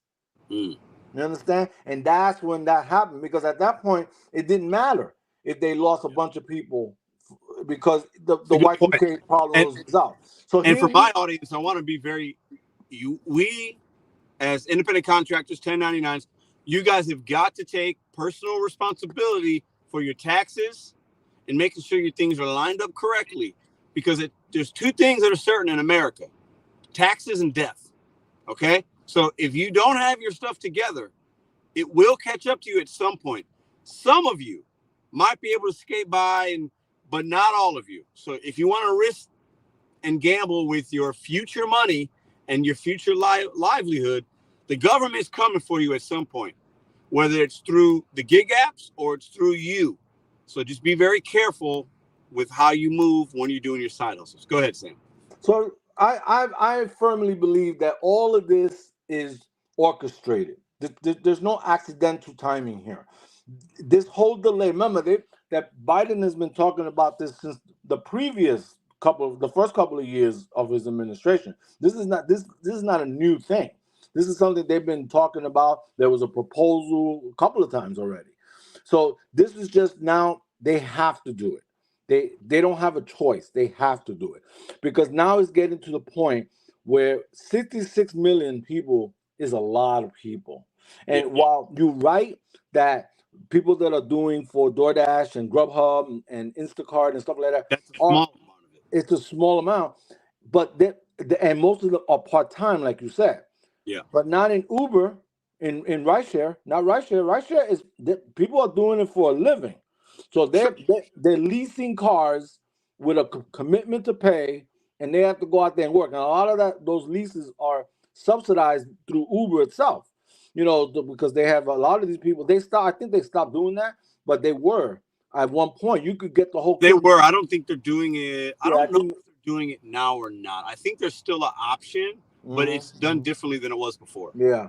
So you can imagine there's a lot of them, but it's really coming down to the carpenters, the woodworkers, the people that lay down the sheetrock, to in other words, construction industry, and then you have your nurses. Those are two very big, high-paying job categories. Those are not $20 an hour jobs. Those are jobs that pay quite a bit, $40, $50 an hour in most cases, especially nurses. A registered nurse practitioners, those people make a lot of money. If they go get a W-2, it's in the 50s and 60s, 150s and 60s is what I mean. Like a licensed practical nurse makes about $100,000 a year, and that's the lowest level. A registered nurse is going to be somewhere about 120, and then of course your nurse practitioners, which are basically doctors, they're going to be in that 170 to 180 range. Not everybody, not all markets, but those are the typical salaries you can expect. Well, when that turned into a gig gig work, you have now brought that same shit that I was just describing to you about computer programmers, because they're getting that type of money. That's a lot of money that isn't being submitted in most cases to the IRS on a timely basis. They're not able. The IRS isn't able to take a interest-free loan. That's what they do when they take money from us, they're able to spend it on whatever they want to spend it. That's like they're taking your money and maybe giving it back to you later, or maybe not, and spending it on whatever they want to spend it on. And they're missing out on billions of our money because we're not having money taken out every week. Yeah. Whereas if you're a W-2 or you're whatever, most other ways of making money, your money's being taken out for you before you even get paid. The money's already gone. With us, that does not happen, and they're seeing that as a problem for them. Yeah, and then don't forget that the way the system was designed back, 50, 60, whatever year, I don't know how long ago it started, but way before I was born, is that you collect through payroll taxes, you're collecting Social Security, the deductions. That money is funding the people that are retiring today. Correct. So if you got your workforce suddenly stops submitting those payroll taxes, now you don't have the money to pay the people that already paid into it. That already paid into it because the government mismanaged the money 50 years ago. That's correct. So the people that are getting Social Security today, the money is coming from the payroll taxes from the people that are working today. Yeah. So therefore, if you have too many people doing this, and apparently they estimate somewhere around 66 million, if too many of them don't submit their payroll taxes properly or on time, it breaks the system. The whole So that's a failure that's a cultural failure, and it's a political disaster because the government is allowing it to happen. And all of these when they extend, the debt clock, and people, when we spend money that we don't have, a deficit, that money's coming from the Social Security. A lot of people think it comes from China. China buys a lot of our debt, a lot of our treasury. But if you Google it, and you see the biggest debt holder of our debt, $34 trillion, whatever it is, most of that is held by ourselves. They're borrowing it from our own money. So in this case, it would be Social Security. So that's the only one. The only. You know what's ironic, Sam, is the government will come after little guys like you and I, or like Queen said very well, like, oh, the big fish, like somebody that might owe 5 figures or more.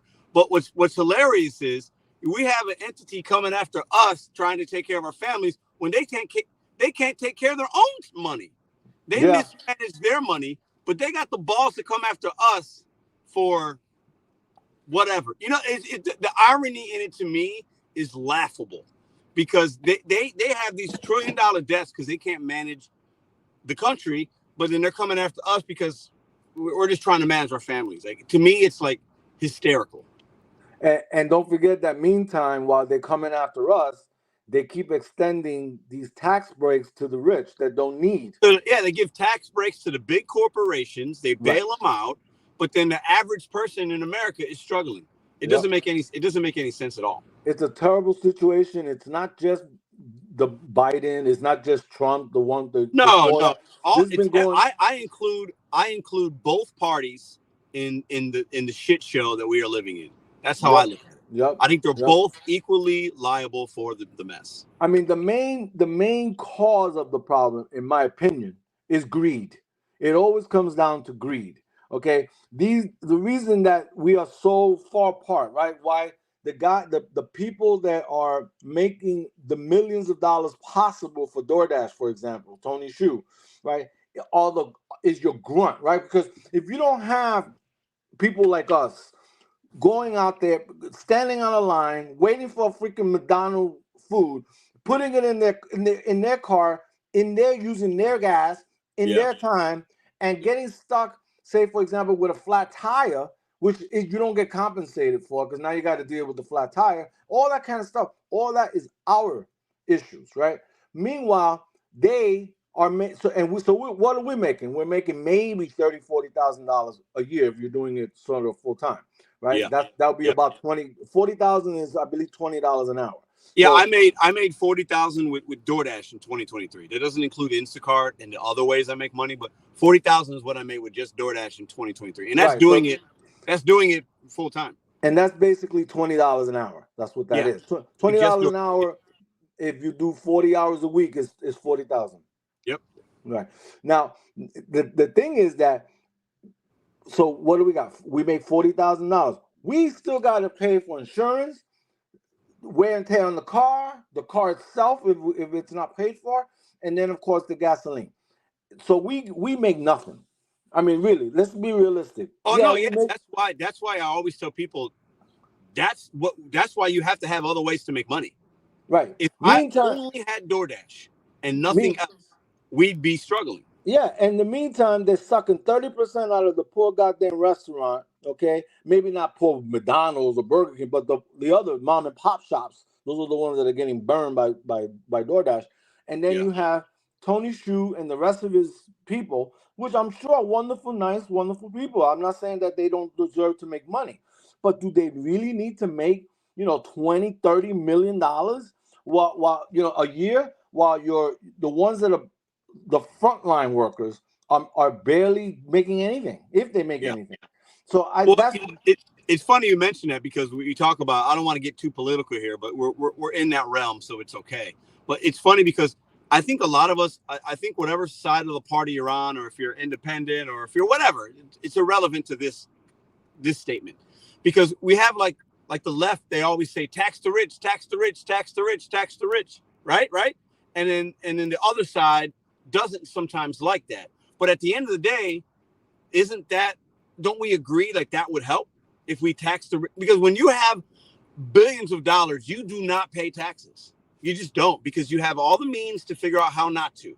And when you're making $50,000 to $100,000, $100,000 or $150,000, like, you're paying taxes, but the guy making billions pays nothing. Yeah, I mean, look, what do we have, right? As the regular people, right? What do we have as deductions, right? The tax system.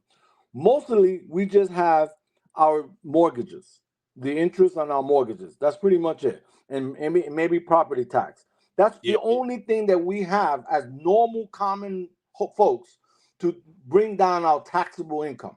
So this way, we reduce our tax liability. That's what the most people. That's all they have. Right. Meanwhile, these corporations and rich people have all kinds of stuff. First of all, their income is the tax on the income, as far as like a payroll type of tax, ends, like Social Security, for example, ends at around somewhere around 140, 150,000. So anything over that it doesn't get taxed for Social Security, and that's fine. That's whatever it is, what it is. I just think we need. If something isn't broke, you don't need to fix it. But right now, a lot of things are broken, so that's why we need something different. We have a very old, in theory, it should work, but it doesn't work right now. We're seeing it not working. We're seeing gig workers struggle. We're seeing small business owners struggle, and we're seeing the rich people with the ideas or the hustle or whatever, whether they're born with the silver spoon or not, or they got their grandfather's company or they built it their own. The people that got the money ain't struggling. And we're starting to see the divide. And it's like, it's hitting the middle class. I'm middle class, right? Like, I'm a middle class dude. Like, that's just who I am. And I'm not struggling, but it's only because I've figured out other ways to make it work. But the average middle class family is definitely struggling, while the rich during the pandemic have gotten richer. The company's profits are bigger than ever before. And the small business owners are struggling, or the business is gone. So, like, something has to give, or it's going to break. That's how I look at it. But let's and not forget the main thing that I said before is the greed issue is real. That's a real issue. The greed is not just greed to make money, but it's greed in the sense of avoiding taxes, to avoid taxes. So they can raise the tax all day long, like the left wants to do. Like the Democrats want to say what you said, tax the risk, because the Republicans. I'm not saying that's what I believe necessarily, but a lot of people feel that way and feel like that would help. I don't know. I'm not an economist, right? Or political. But I think that's pretty much a unanimous understanding. Most people do realize that the Democrats tend to want to tax the rich. I mean, that's not a secret. That's not, I made a general statement. Yes. Right. Yes. And the Republicans, rightfully so, want to reduce how much people are obligated to pay to the government. And I agree with both sides to some degree. But the problem isn't the tax. The problem is the tax code, right? Because if you got the code, if the loopholes are there, no matter how much you raise tax, if you put loopholes in there, they can get around some of those taxes. I mean, look at for just one example, right? Former President Trump, right? When his wife Ivana died, okay, he took a piece of land in his New Jersey Bedminster property, golf course, a little section of the land, and that's where he decided to bury his wife, Ivana Trump. Ivanka's the daughter, Ivana's the ex-wife, or the mom, but the ex-wife. And when he did that so this way he can declare a portion of the land as cemetery use. So he could save thousands of dollars in property tax for that area or that percentage. He never buried anybody else. It's only one person in that burial spot. I'm not saying anything bad about his idea. That's fine. But the point is that he took advantage of what I would consider a nice law, right? It encourages companies to invest the land in cemeteries. We need that, that's part of our world. People need to be buried somewhere. So it's okay to do a tax break if you dedicate a portion of your land for Yeah. that. Same thing for forestry. You get a tax break for forestry. That means you have a lot of trees in your property, and you get a tax break because you're not using that land for your own gain. You're using it. Land is where the forests, where the trees are. That sort of thing. But he used it in the sense of greed. He didn't have to. If he continued to bury people that were deceased, then okay, he created a cemetery. But he didn't do that. He only did it for one person, and that's it. But he keeps the tax break for as long as the rest of the time he owns the property. That's what I mean by greed. So, well, you know what? I think you bring up a good point, because we have to remember greed comes from rich people and poor people. Because we have a lot of people that don't have anything and have never worked a day in their life, and they're greedy too, right? Because they take advantage of. You talk about tax code advantages, but then there are people that take advantage of certain systems in place that can help people that really need it. But some people really don't need it, but say they need it. So you have broke people taking advantage and rich people taking advantage. Don't you yeah, agree? it's Yeah. true. No, I agree. Well, it's I on both agree. sides. It's on both sides. The whole system's got so many flaws in it. It's just crazy. But nobody seems to, almost nobody anyway, seems to want to make decisions or sacrifices necessary in order for the better of the entire country. It's always either what's in it for me, or what's in it for, or what is the things that I don't want to do for somebody else. So Yeah. it's that selfishness that comes in, and that's how these things occur. I don't want to point fingers. That's not my job, or neither is it yours or this channel. I'm just simply saying that it exists. That's what's there. Greed is always going to be this problem would not be occurring with all this legislation if DoorDash didn't get greedy. They got greedy. Offering you $2 for 5 miles is greedy. That's what it is. And for them to take 30% of $100 food bill, they're getting 30. Plus they're charging delivery fees and all this other shit.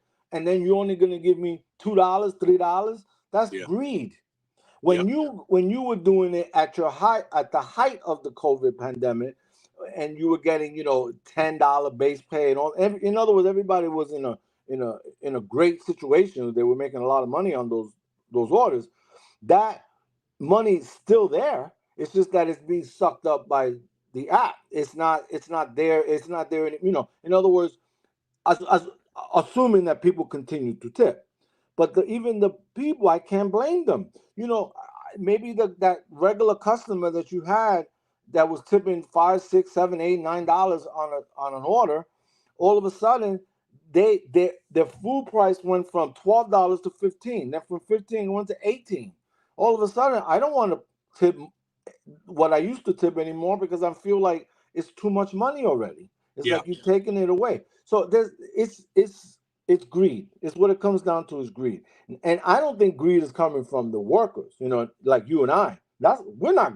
How can we be greedy? We're just trying to make it right. The fact that we want to make $30 an hour is not greed. That's not greed. That's just trying to make a proper living. Make a proper amount of money for your time. But $2 an order, you do say It's you're lucky. crazy. And I don't know. Listen, I don't know how to fix it. I don't know if you can ever get away from that, because there's going to be enough people that are willing to take the $2 or $3 or whatever. Obviously, otherwise, they wouldn't offer it. They're offering it because people are taking it at an alarming rate, which is crazy to me. But whether it's through the earn by time or acceptance rate, and they feel like whatever, right? The people are taking these $2 and $3 orders, whether they don't understand that they don't need to, because they just don't understand it yet. It's wild, man. But for me, it's like but this legislation was only really necessary because the balance got off. It was off balance. The big app companies were taking advantage of the little guy. Okay, and that's what it comes down to. If they had not done that, if they would have kept it somewhat reasonable, I'm not saying that you had to keep it at the level of pandemic days, but $2, $3 base pay is ridiculous. And then the idea that they don't even reimburse you for many things that you encounter.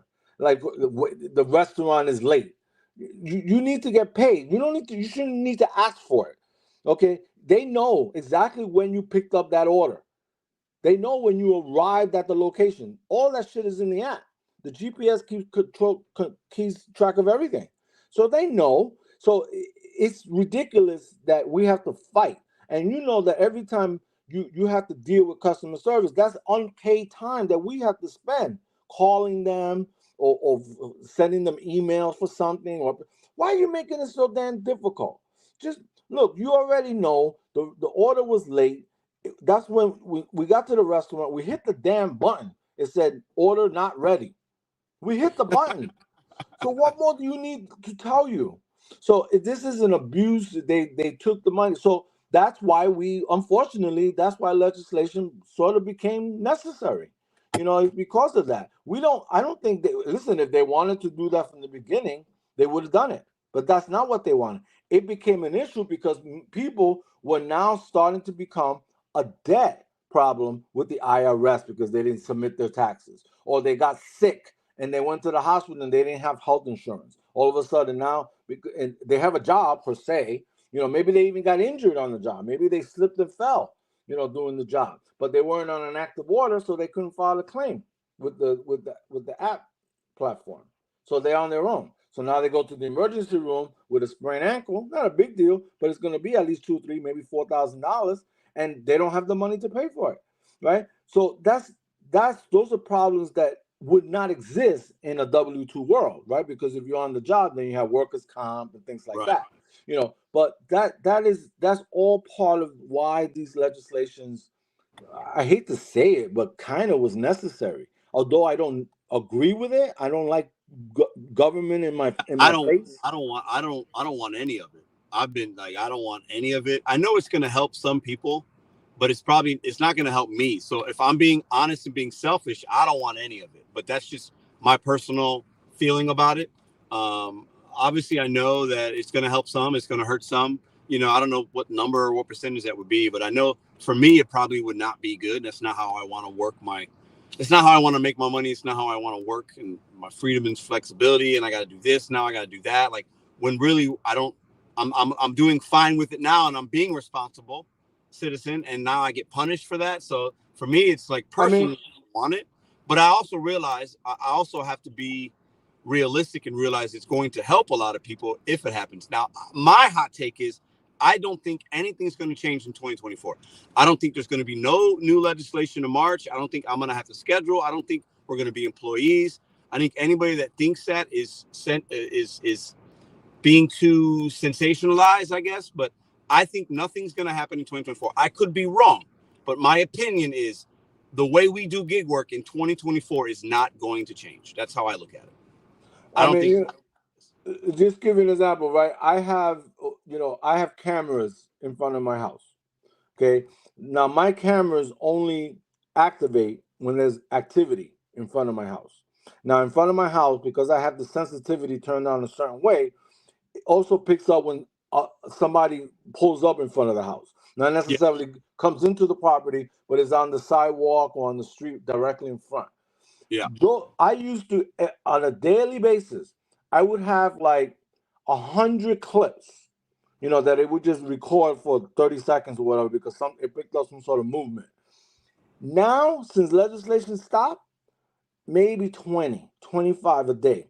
Now, why? Well, because we will every time somebody would get a freaking order delivered, the little guy comes in a bike, he parks in front of my house, or it doesn't have to be directly in front of my house, but somewhere close enough where it activates the motion detector. Yeah. And I had all this. Ever since the legislation, that's just, like I said, 20 to 20, maybe 30 on a good day. That's all it is. Now, that tells you a lot. So when I used to look through the video, because sometimes I would just go through the clips to see if there's anything interesting. And most of the time, it was always some guy on a bike, delivering food, somebody delivering food, like that. It just went over and over and over. Now, they're not there. So I think that in places where legislation is kicking in, like they already did in California, like they did here in New York, Seattle just did it. I think Minnesota is about to roll out some crazy legislation. Boston, I think, is on the verge of doing something, or already has. I haven't kept track of all of them. The point is, a lot of them. Okay, mostly in the blue states, mostly. You know, like most of the people that are in Democrat controlled areas. That I think those areas, I think it will make no difference or very little difference as to what if the Biden changes occur for the 1099 rules.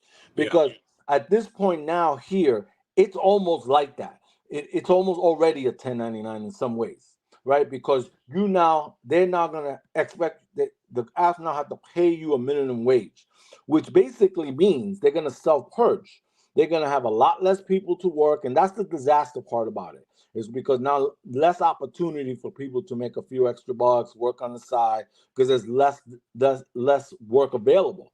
Because people don't want to pay $36 for a large pizza pie. That's what it costs now. No, they don't. They don't want to. And my look on it, and what I've been saying recently is like, we as people have to do a better job of just managing our own money. And a lot of people that use these services, and they used to be luxury and now they're really not anymore, are people that should not be using the service, but they continue to use them, and they're spending $35 for a Chipotle bowl, right? In New York City. I bet right now, Sam, if you ordered a Chipotle bowl and put in a reasonable tip, it's going to cost you $35 for one Chipotle bowl. Like, that's crazy, but people are still at an alarming rate spending $35 for that bowl, but then also saying that they don't have money. Both things can't exist in my world. Like, you cannot spend $35 on a Chipotle bowl and then also say you don't have money, because you did have money. You just spent $35 on a Chipotle bowl. So, like, I just think we have all of this, like, crazy storm of, like, a mix of, like, entitlement and greed and misinformation and ignorance. And it's forming into, like, this weird spot that we're in. And I think we're going to be mostly okay. I think we've been in worse situations before, but I feel like the legislation's not going to happen in 2024. I'm not concerned. I think our work's going to be very similar. I do think there's some markets that will implement some things, but then those things will go away. I don't think Prop 22 is going to be around much longer in California. So I think we're always going to have this evolving, adapting way that we do this work. And I think, like many of you in the chat are doing certain things through an LLC, an S Corp, or you're hustling a certain way. We just have to continue to adapt our strategy to be independent. And whatever that means to you as an independent contractor, a 1099, a small business owner, whatever we want to call ourselves, right? Outside of the tax realm, because taxes were 1099, right? But there's a lot of other things that we could be doing along with the hustle that we're doing to make sure that we're okay. I think a lot of people like to scare us and think this. Like, I'm not concerned about that. Like, I'm focused on the now. I'm focused on the rest of the year. I don't know what's going to happen in 2030. I can't, I can't live for 2030.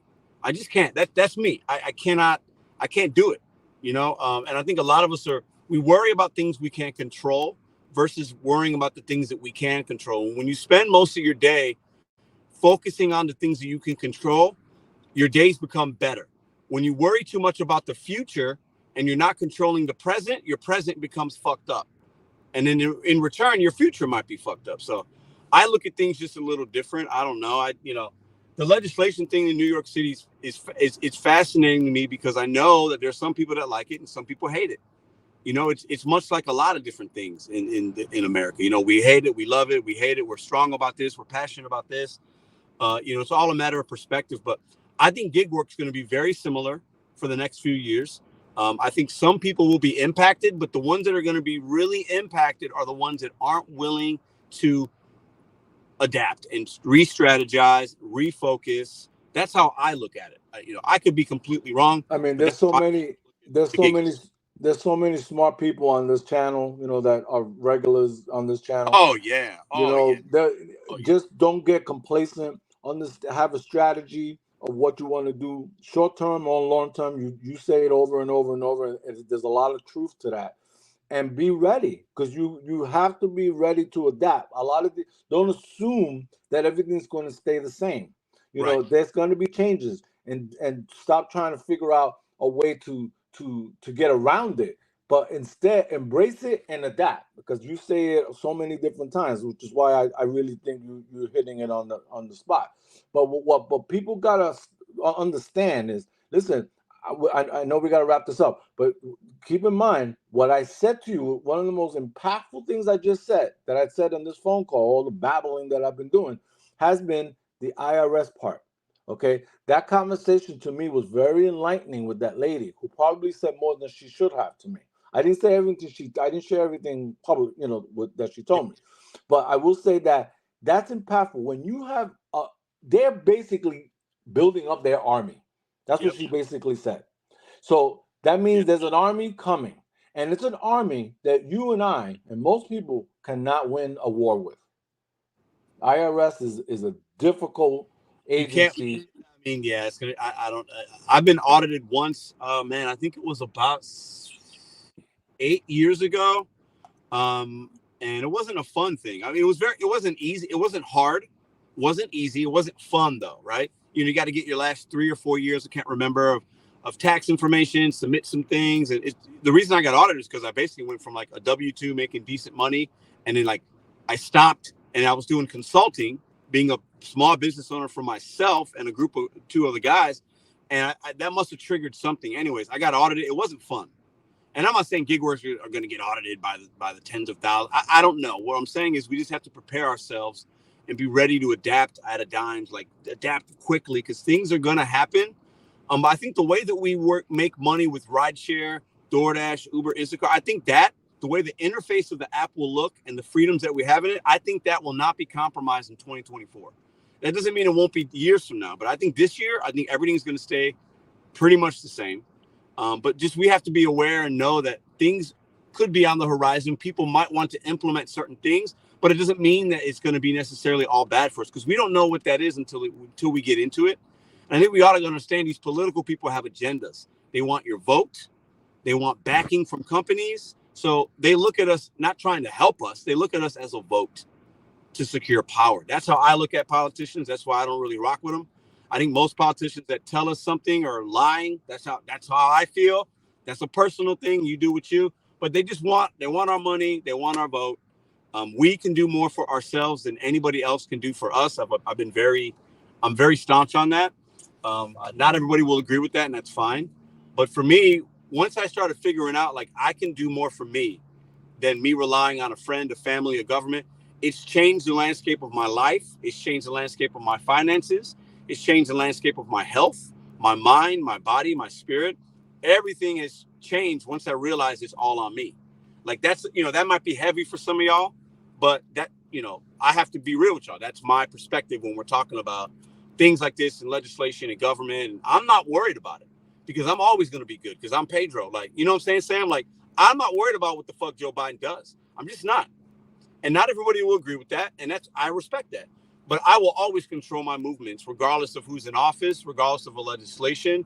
I can control me more than any other individual that I've never met can in my life. So that's how I look at it. Listen, I want to thank you for having me on. I appreciate being able to share some of this stuff with you guys. You guys are the best. Great. We got a great group of men and women in the chat right now. Really 100%. Great. And today, right now, obviously, there's very few people on, but they'll come on. They'll watch it later, and they'll. But you guys are just terrific, and I hope everyone is ready for whatever comes their way. I hear that. Appreciate you, Sam. We'll talk soon, brother. All right, man. Take care, everyone. Bye. All right.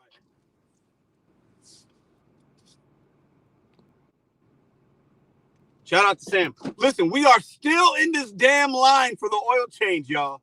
This is crazy. But I got to get it done. Madison's going to be super appreciative of this. I just, yeah.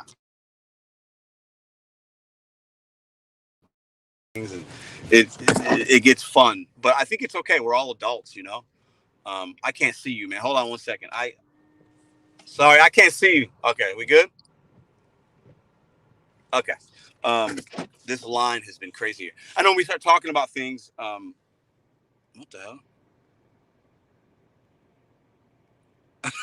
I got my Tesla oil done in a jiffy. Shut up, Tony. Shut up. Yeah. That's the typical hustler's mentality. I'm a hustler, bro. I'm a hustler. Listen, I'm not a $1 million business guy. I'm not a W-2 employee right now. I've been that. I'm not some billionaire. I don't want to be and don't plan to be. But I'm a hustler. I do for mine. I try to do for y'all. I take care of myself, my family. I try to live a good life. I'm very simple. I don't need a lot. I don't require a lot. My dreams aren't to have this beautiful mansion. No, but I'll have a better house one day, and I'll have a better car. I'll have money to bank for my girls to do what they want. I have security and freedom. That's all I acquire, and peace. That's it. I've said that for 3 years on this channel. The number one thing I value is time, and the only thing that I expect out of individuals that I love is I expect peace. I am the simplest dude ever. When I come home, like Madison expects certain things of me. Like if I would have got out of this line when it was long and then just went to go do what I wanted to do, Madison would rightfully be upset. Because I told her this week, I'm going to get your oil changed this week.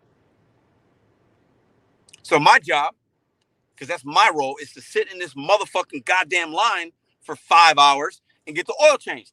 It is what it is. That's my job. That's the peace I'm giving her. And she offers me peace in other ways. Life is more simple than it needs to be. Or life is simpler than we make it out to be. DoorDash is easier than we make it out to be. Politics is easier than we make it out to be. It just is. Human beings with ignorance, putting ignorance in with our human spirit makes it harder than it needs to be. Anyways, this stream was all over the place. Appreciate y'all for the comments. You definitely don't need the air filter blow. Listen, man, this is crazy. My battery's about to die in my car, I think. Or not the car, in the phones. This is a lot longer than I would have liked the stream to be. Let me see, read some comments. Gonna eat some pho. Oh, I love pho. I love pho. I changed my oil. Pedro costs about 40, but I know. I have a garage. I could do it. I come here. I like coming here usually. It is what it is. I've changed the oil in my car before, but I should have. In hindsight's 2020, if I would have known it would have taken this long, I would have went to to AutoZone, got it, and would have done it myself and would have been done. But I didn't know that. So you live and you learn. What do y'all think of the convo, man? We dropped some nuggets. We got some opinions, some perspectives, some facts. I am not worried. And all the people who are in here saying they agree. I'm not worried about legislation or whatever we want to call it in 2024. I am not concerned. Now, 6 months from now, a lot can change. And maybe I'm concerned at that point. I'm not concerned right now. I don't spend time and energy focused on things I can't control. Me standing and striking and picketing for my rights, that hasn't worked for any gig worker that I've seen yet. So I could do that for the next couple of years, die on that hill, and maybe something happens that's positive for me. But that's not how I look at the world. That's not how I look at the gig economy. It's a side hustle. And if you're smart enough, somebody like Tony, you can make it a full-time income and support a family of 7. Right? So, but not all of us are built like Tony. Not all of us are built like me. And that's fine. You have to do you. But I am not concerned about legislation or the Labor Department. They don't wake me up in the morning. They don't take care of my family. They don't pick up my kid from school. They don't make breakfast. They don't wipe my ass. They don't get an oil change. They don't go live on YouTube with me. They don't hug my friends and family. They don't do any of those. They literally don't do any of that stuff for me. Now, some would say they might block you from doing those things. I actually don't think any of the things that I just mentioned, which are important to me, they would block.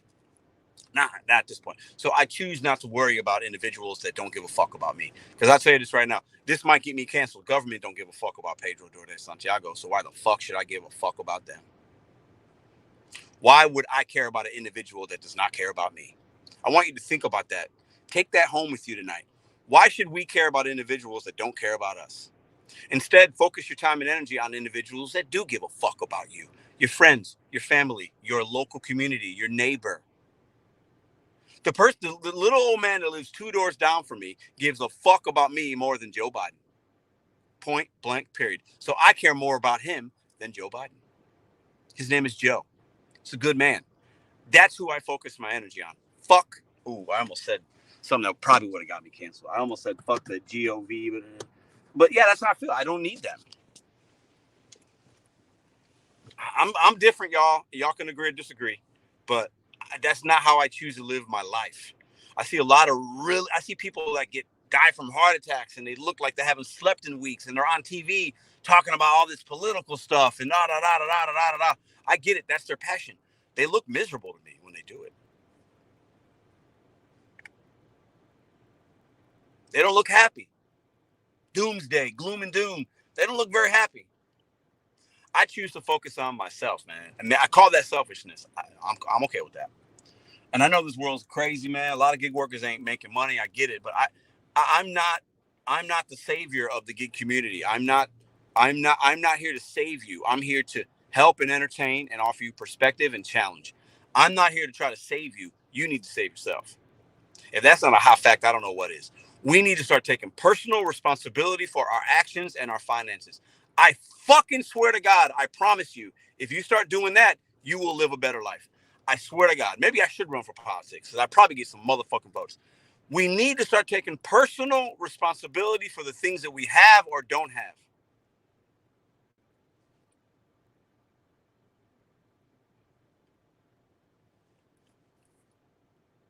Stop looking at the guy next to you saying, fuck, he's got a steak. I want that. And stop sitting at the table saying, can I have some of that steak? I'm hungry. Fuck that shit. Oh, I see a cow or a pig. That's my steak right there. I'm going to work for my shit. If I don't have $1, if all I have is $1, I'm going to the dollar store, buy some Windex. I'll clean your car for $1. I'll buy my own motherfucking goddamn steak. I'm not trying to sit at the table and eat that man's steak. That's his fucking steak.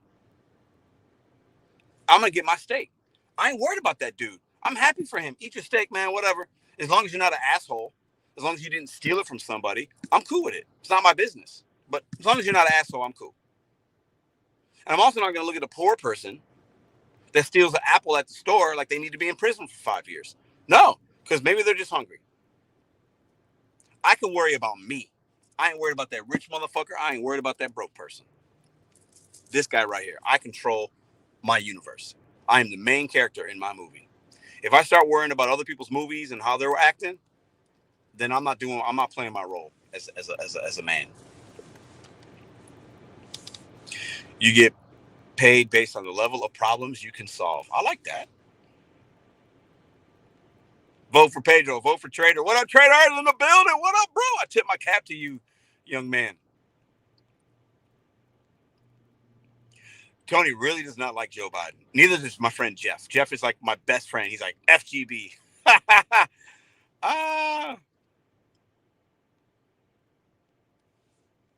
8. Oh, family of 8?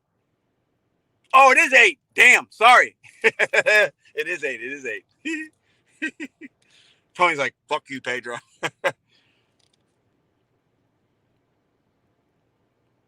Oh, y'all funny, man. Gig economy tip enforcement. Stop playing with my man. Stop playing with me, boy. What's Trader say? Stop playing with me, man. What's up, man? It's good to talk to you earlier. Like I think it was last week we talked, right? Anyway, I know my cup of tea ain't for everybody, but I will always stand on my words. You know, like I'm not here to be your friend. I'm not here to make you like me. I'm not here to make you agree with me. I will always say my piece. And there's some of you that might be like, oh, I like Pedro, but I don't like that he said that. That's cool. We different people. We have different perspectives. We have different lives. We have different goals. We have different belief systems, maybe. That's okay. We need to start welcoming one another because we're more similar than we are apart. We tend to look at our differences and try to divide us. We are way more similar. Every motherfucker in the goddamn chat right now, you're trying to take care of your family, right? You're trying to reach certain goals, right? Me too. We're all good people here. None of us are better. I'm not better than any of you, and none of you are better than me.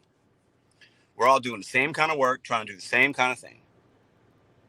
Some of us might do a little bit better than others. Some of us might make a little bit more money.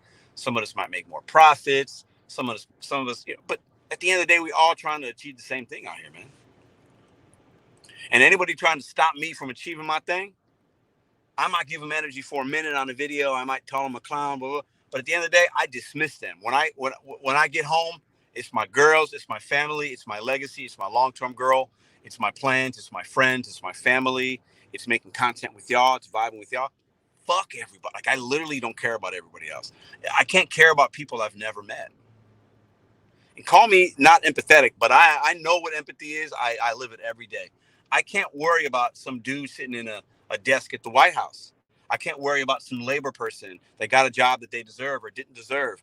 I can't care about those people because they don't care about me. I give and exchange energy with people that it's a mutual positive thing.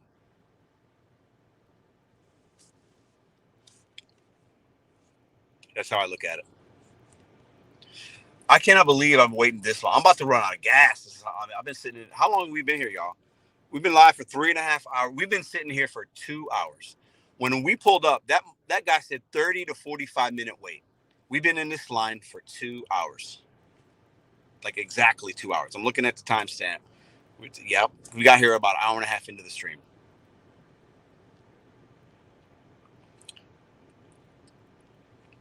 And listen, if I offended anybody, you have a right to be offended if you think differently, be based on your life and your principles and all that and your moral compass. I'm okay if you're offended. I'm not mad. You can come back and watch me or not. I will always keep it 100 with you guys. I cannot do anything else. I will never be afraid to speak my truth and give you my perspective. I think that's why some of you guys come, and I will always do that. I will never try to say things to give you a fake false sense of this, or to give you a pacifier, or to say it's going to be okay, guys, and give you a hug, and me knowing in my mind, well, maybe it won't be okay. Like, you own all of your feelings and emotions. If I make you feel a certain way, that's on you. It's not on me. These are words I am expressing out of my mind. You digest them how you want, and you do with them what you want. But when you digest them, if it gives you the diarrhea, that's because internally you have some things going on. Damn, that was a really good analogy, wasn't it? If what I give you, when you digest it, it gives you the diarrhea, that means you have some bad things going on. It doesn't mean what I gave you was bad. It just means what I gave you was different, and you weren't ready to hear it. And that's fine. But we got to start supporting and understanding and having honest conversations with one another. I mean, don't be afraid. Always be yourself. Don't be afraid to offend somebody. I didn't say anything. I didn't attack anybody personally. Like, we're just having conversations, and I like it. And I respect each and every one of y'all for your different perspective in the live chat. I love it. I'm here for all of it.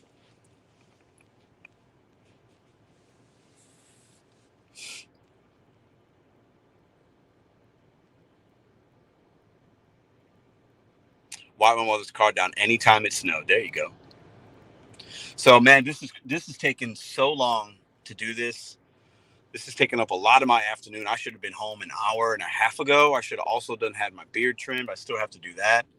I am not going to make it home in time to watch this football game. I'm a little upset about that. What? But I'm committed. I'm committed to this oil change. I might be able to make the game by 3:30. We'll see. But I'm committed to this oil change. There's no turning back now. I got to get it done for Madison. What's good, Pedro? Loving the streams. What's up? Appreciate you. The platinum crap is BS. It might be. I don't know. What up, Eric? How you doing, brother? Appreciate you being a member, bro. So that's what we got today, man. Today's live's been all over the place, but I like it. It's organically what it was supposed to be.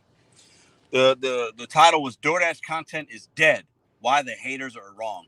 DoorDash content is not dead. I got a channel that's thriving. We're 3 years in. I see a lot of other great channels out there doing great things.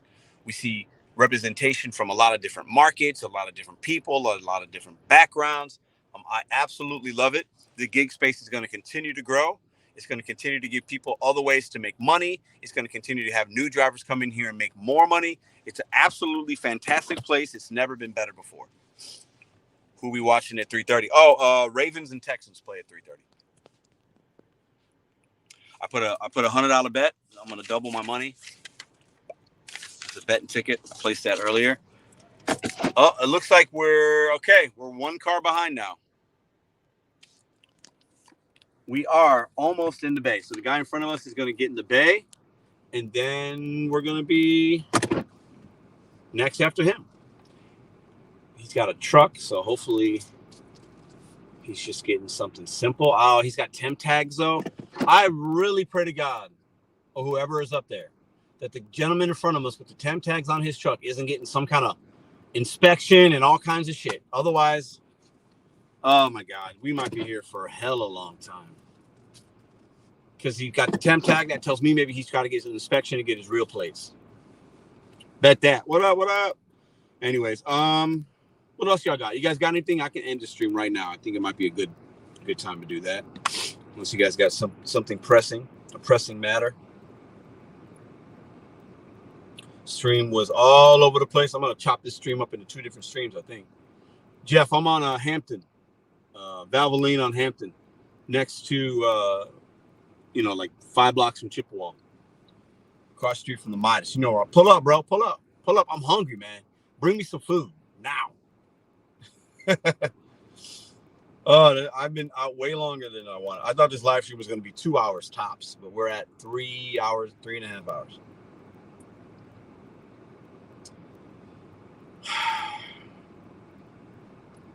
Listen, y'all, do you. Take care of yours. Don't worry about the other man. You have to take care of you first before you can start worrying about people around you. None of us are Gandhi. None of us are Mother Teresa here. Start worrying about you and make sure you and yours are good before you start trying to help other people. My man Jeff is in the comment section right now. How many times have I told you that, Jeff? Let me see if he can vouch for me real quick. Jeff, how many times have I said that? How long have I been living this shit? Tell these people I ain't just out here talking to talk. How many times have I told you that, Jeff? Tell me. How many times? How many times? Multiple times. Hundreds of times. I mean, yes. That's how the fuck I live, man. How did that Lions bet go last week? I didn't bet against the Lions last week. Oh, hold up. I did bet against the Lions last week. I did bet against the Lions. Lost count. Always 100. I did bet against the Lions. Why you got to remind me of that? This week we got Ravens, 49ers, and Lions this week. Lost count. Y'all wild, man. Y'all wild. Oh my God. I hope this. What's he doing? What is this guy getting done? I don't want to be in this line anymore. Listen, y'all. I'm gonna end the live. I appreciate y'all. I got to save the phone life. The life of my battery on the phone. I'm personally offended by all the F-bombs. Sorry, Jody. Thank you, Sam. Jody, I don't mean to offend you. I got to cuss sometimes. Pedro, what the bet for the picks of Mr. Unlimited? Pedro, what's the bet for who picks up Mr. Unlimited? Oh, you talking about Russ? Maybe the Steelers. Steelers would be the best bet. They need a quarterback. And I need to have the right coach that could coach him. So it's either them or another team, and he would be a backup. I think the Steelers might be the only team he'd start. Yeah. Steelers. I think Steelers. That's the perfect match. He's not going to be in Denver. We know that. So, Tony, what I said in the beginning of the year, I was half right. Remember, I thought he was going to be benched by week 5 or 6 or 7. He didn't get benched. He got benched the last week or whatever, but that's for a different reason. But I knew that he wasn't going to be that quarterback at some point this year. And he proved himself. He played himself out of that role. He didn't do enough. And he controlled that. He didn't do enough. He didn't play bad, but he didn't do enough to garner his payment and Sean Payton being his coach. So Steelers is where he's going to go. I wish he did get benched. Yeah, the record probably would have been a little bit worse or maybe about the same. So it would have been the difference would have been negligible. But yeah. Go ahead and pop the door up so I can get your scan there. There it is.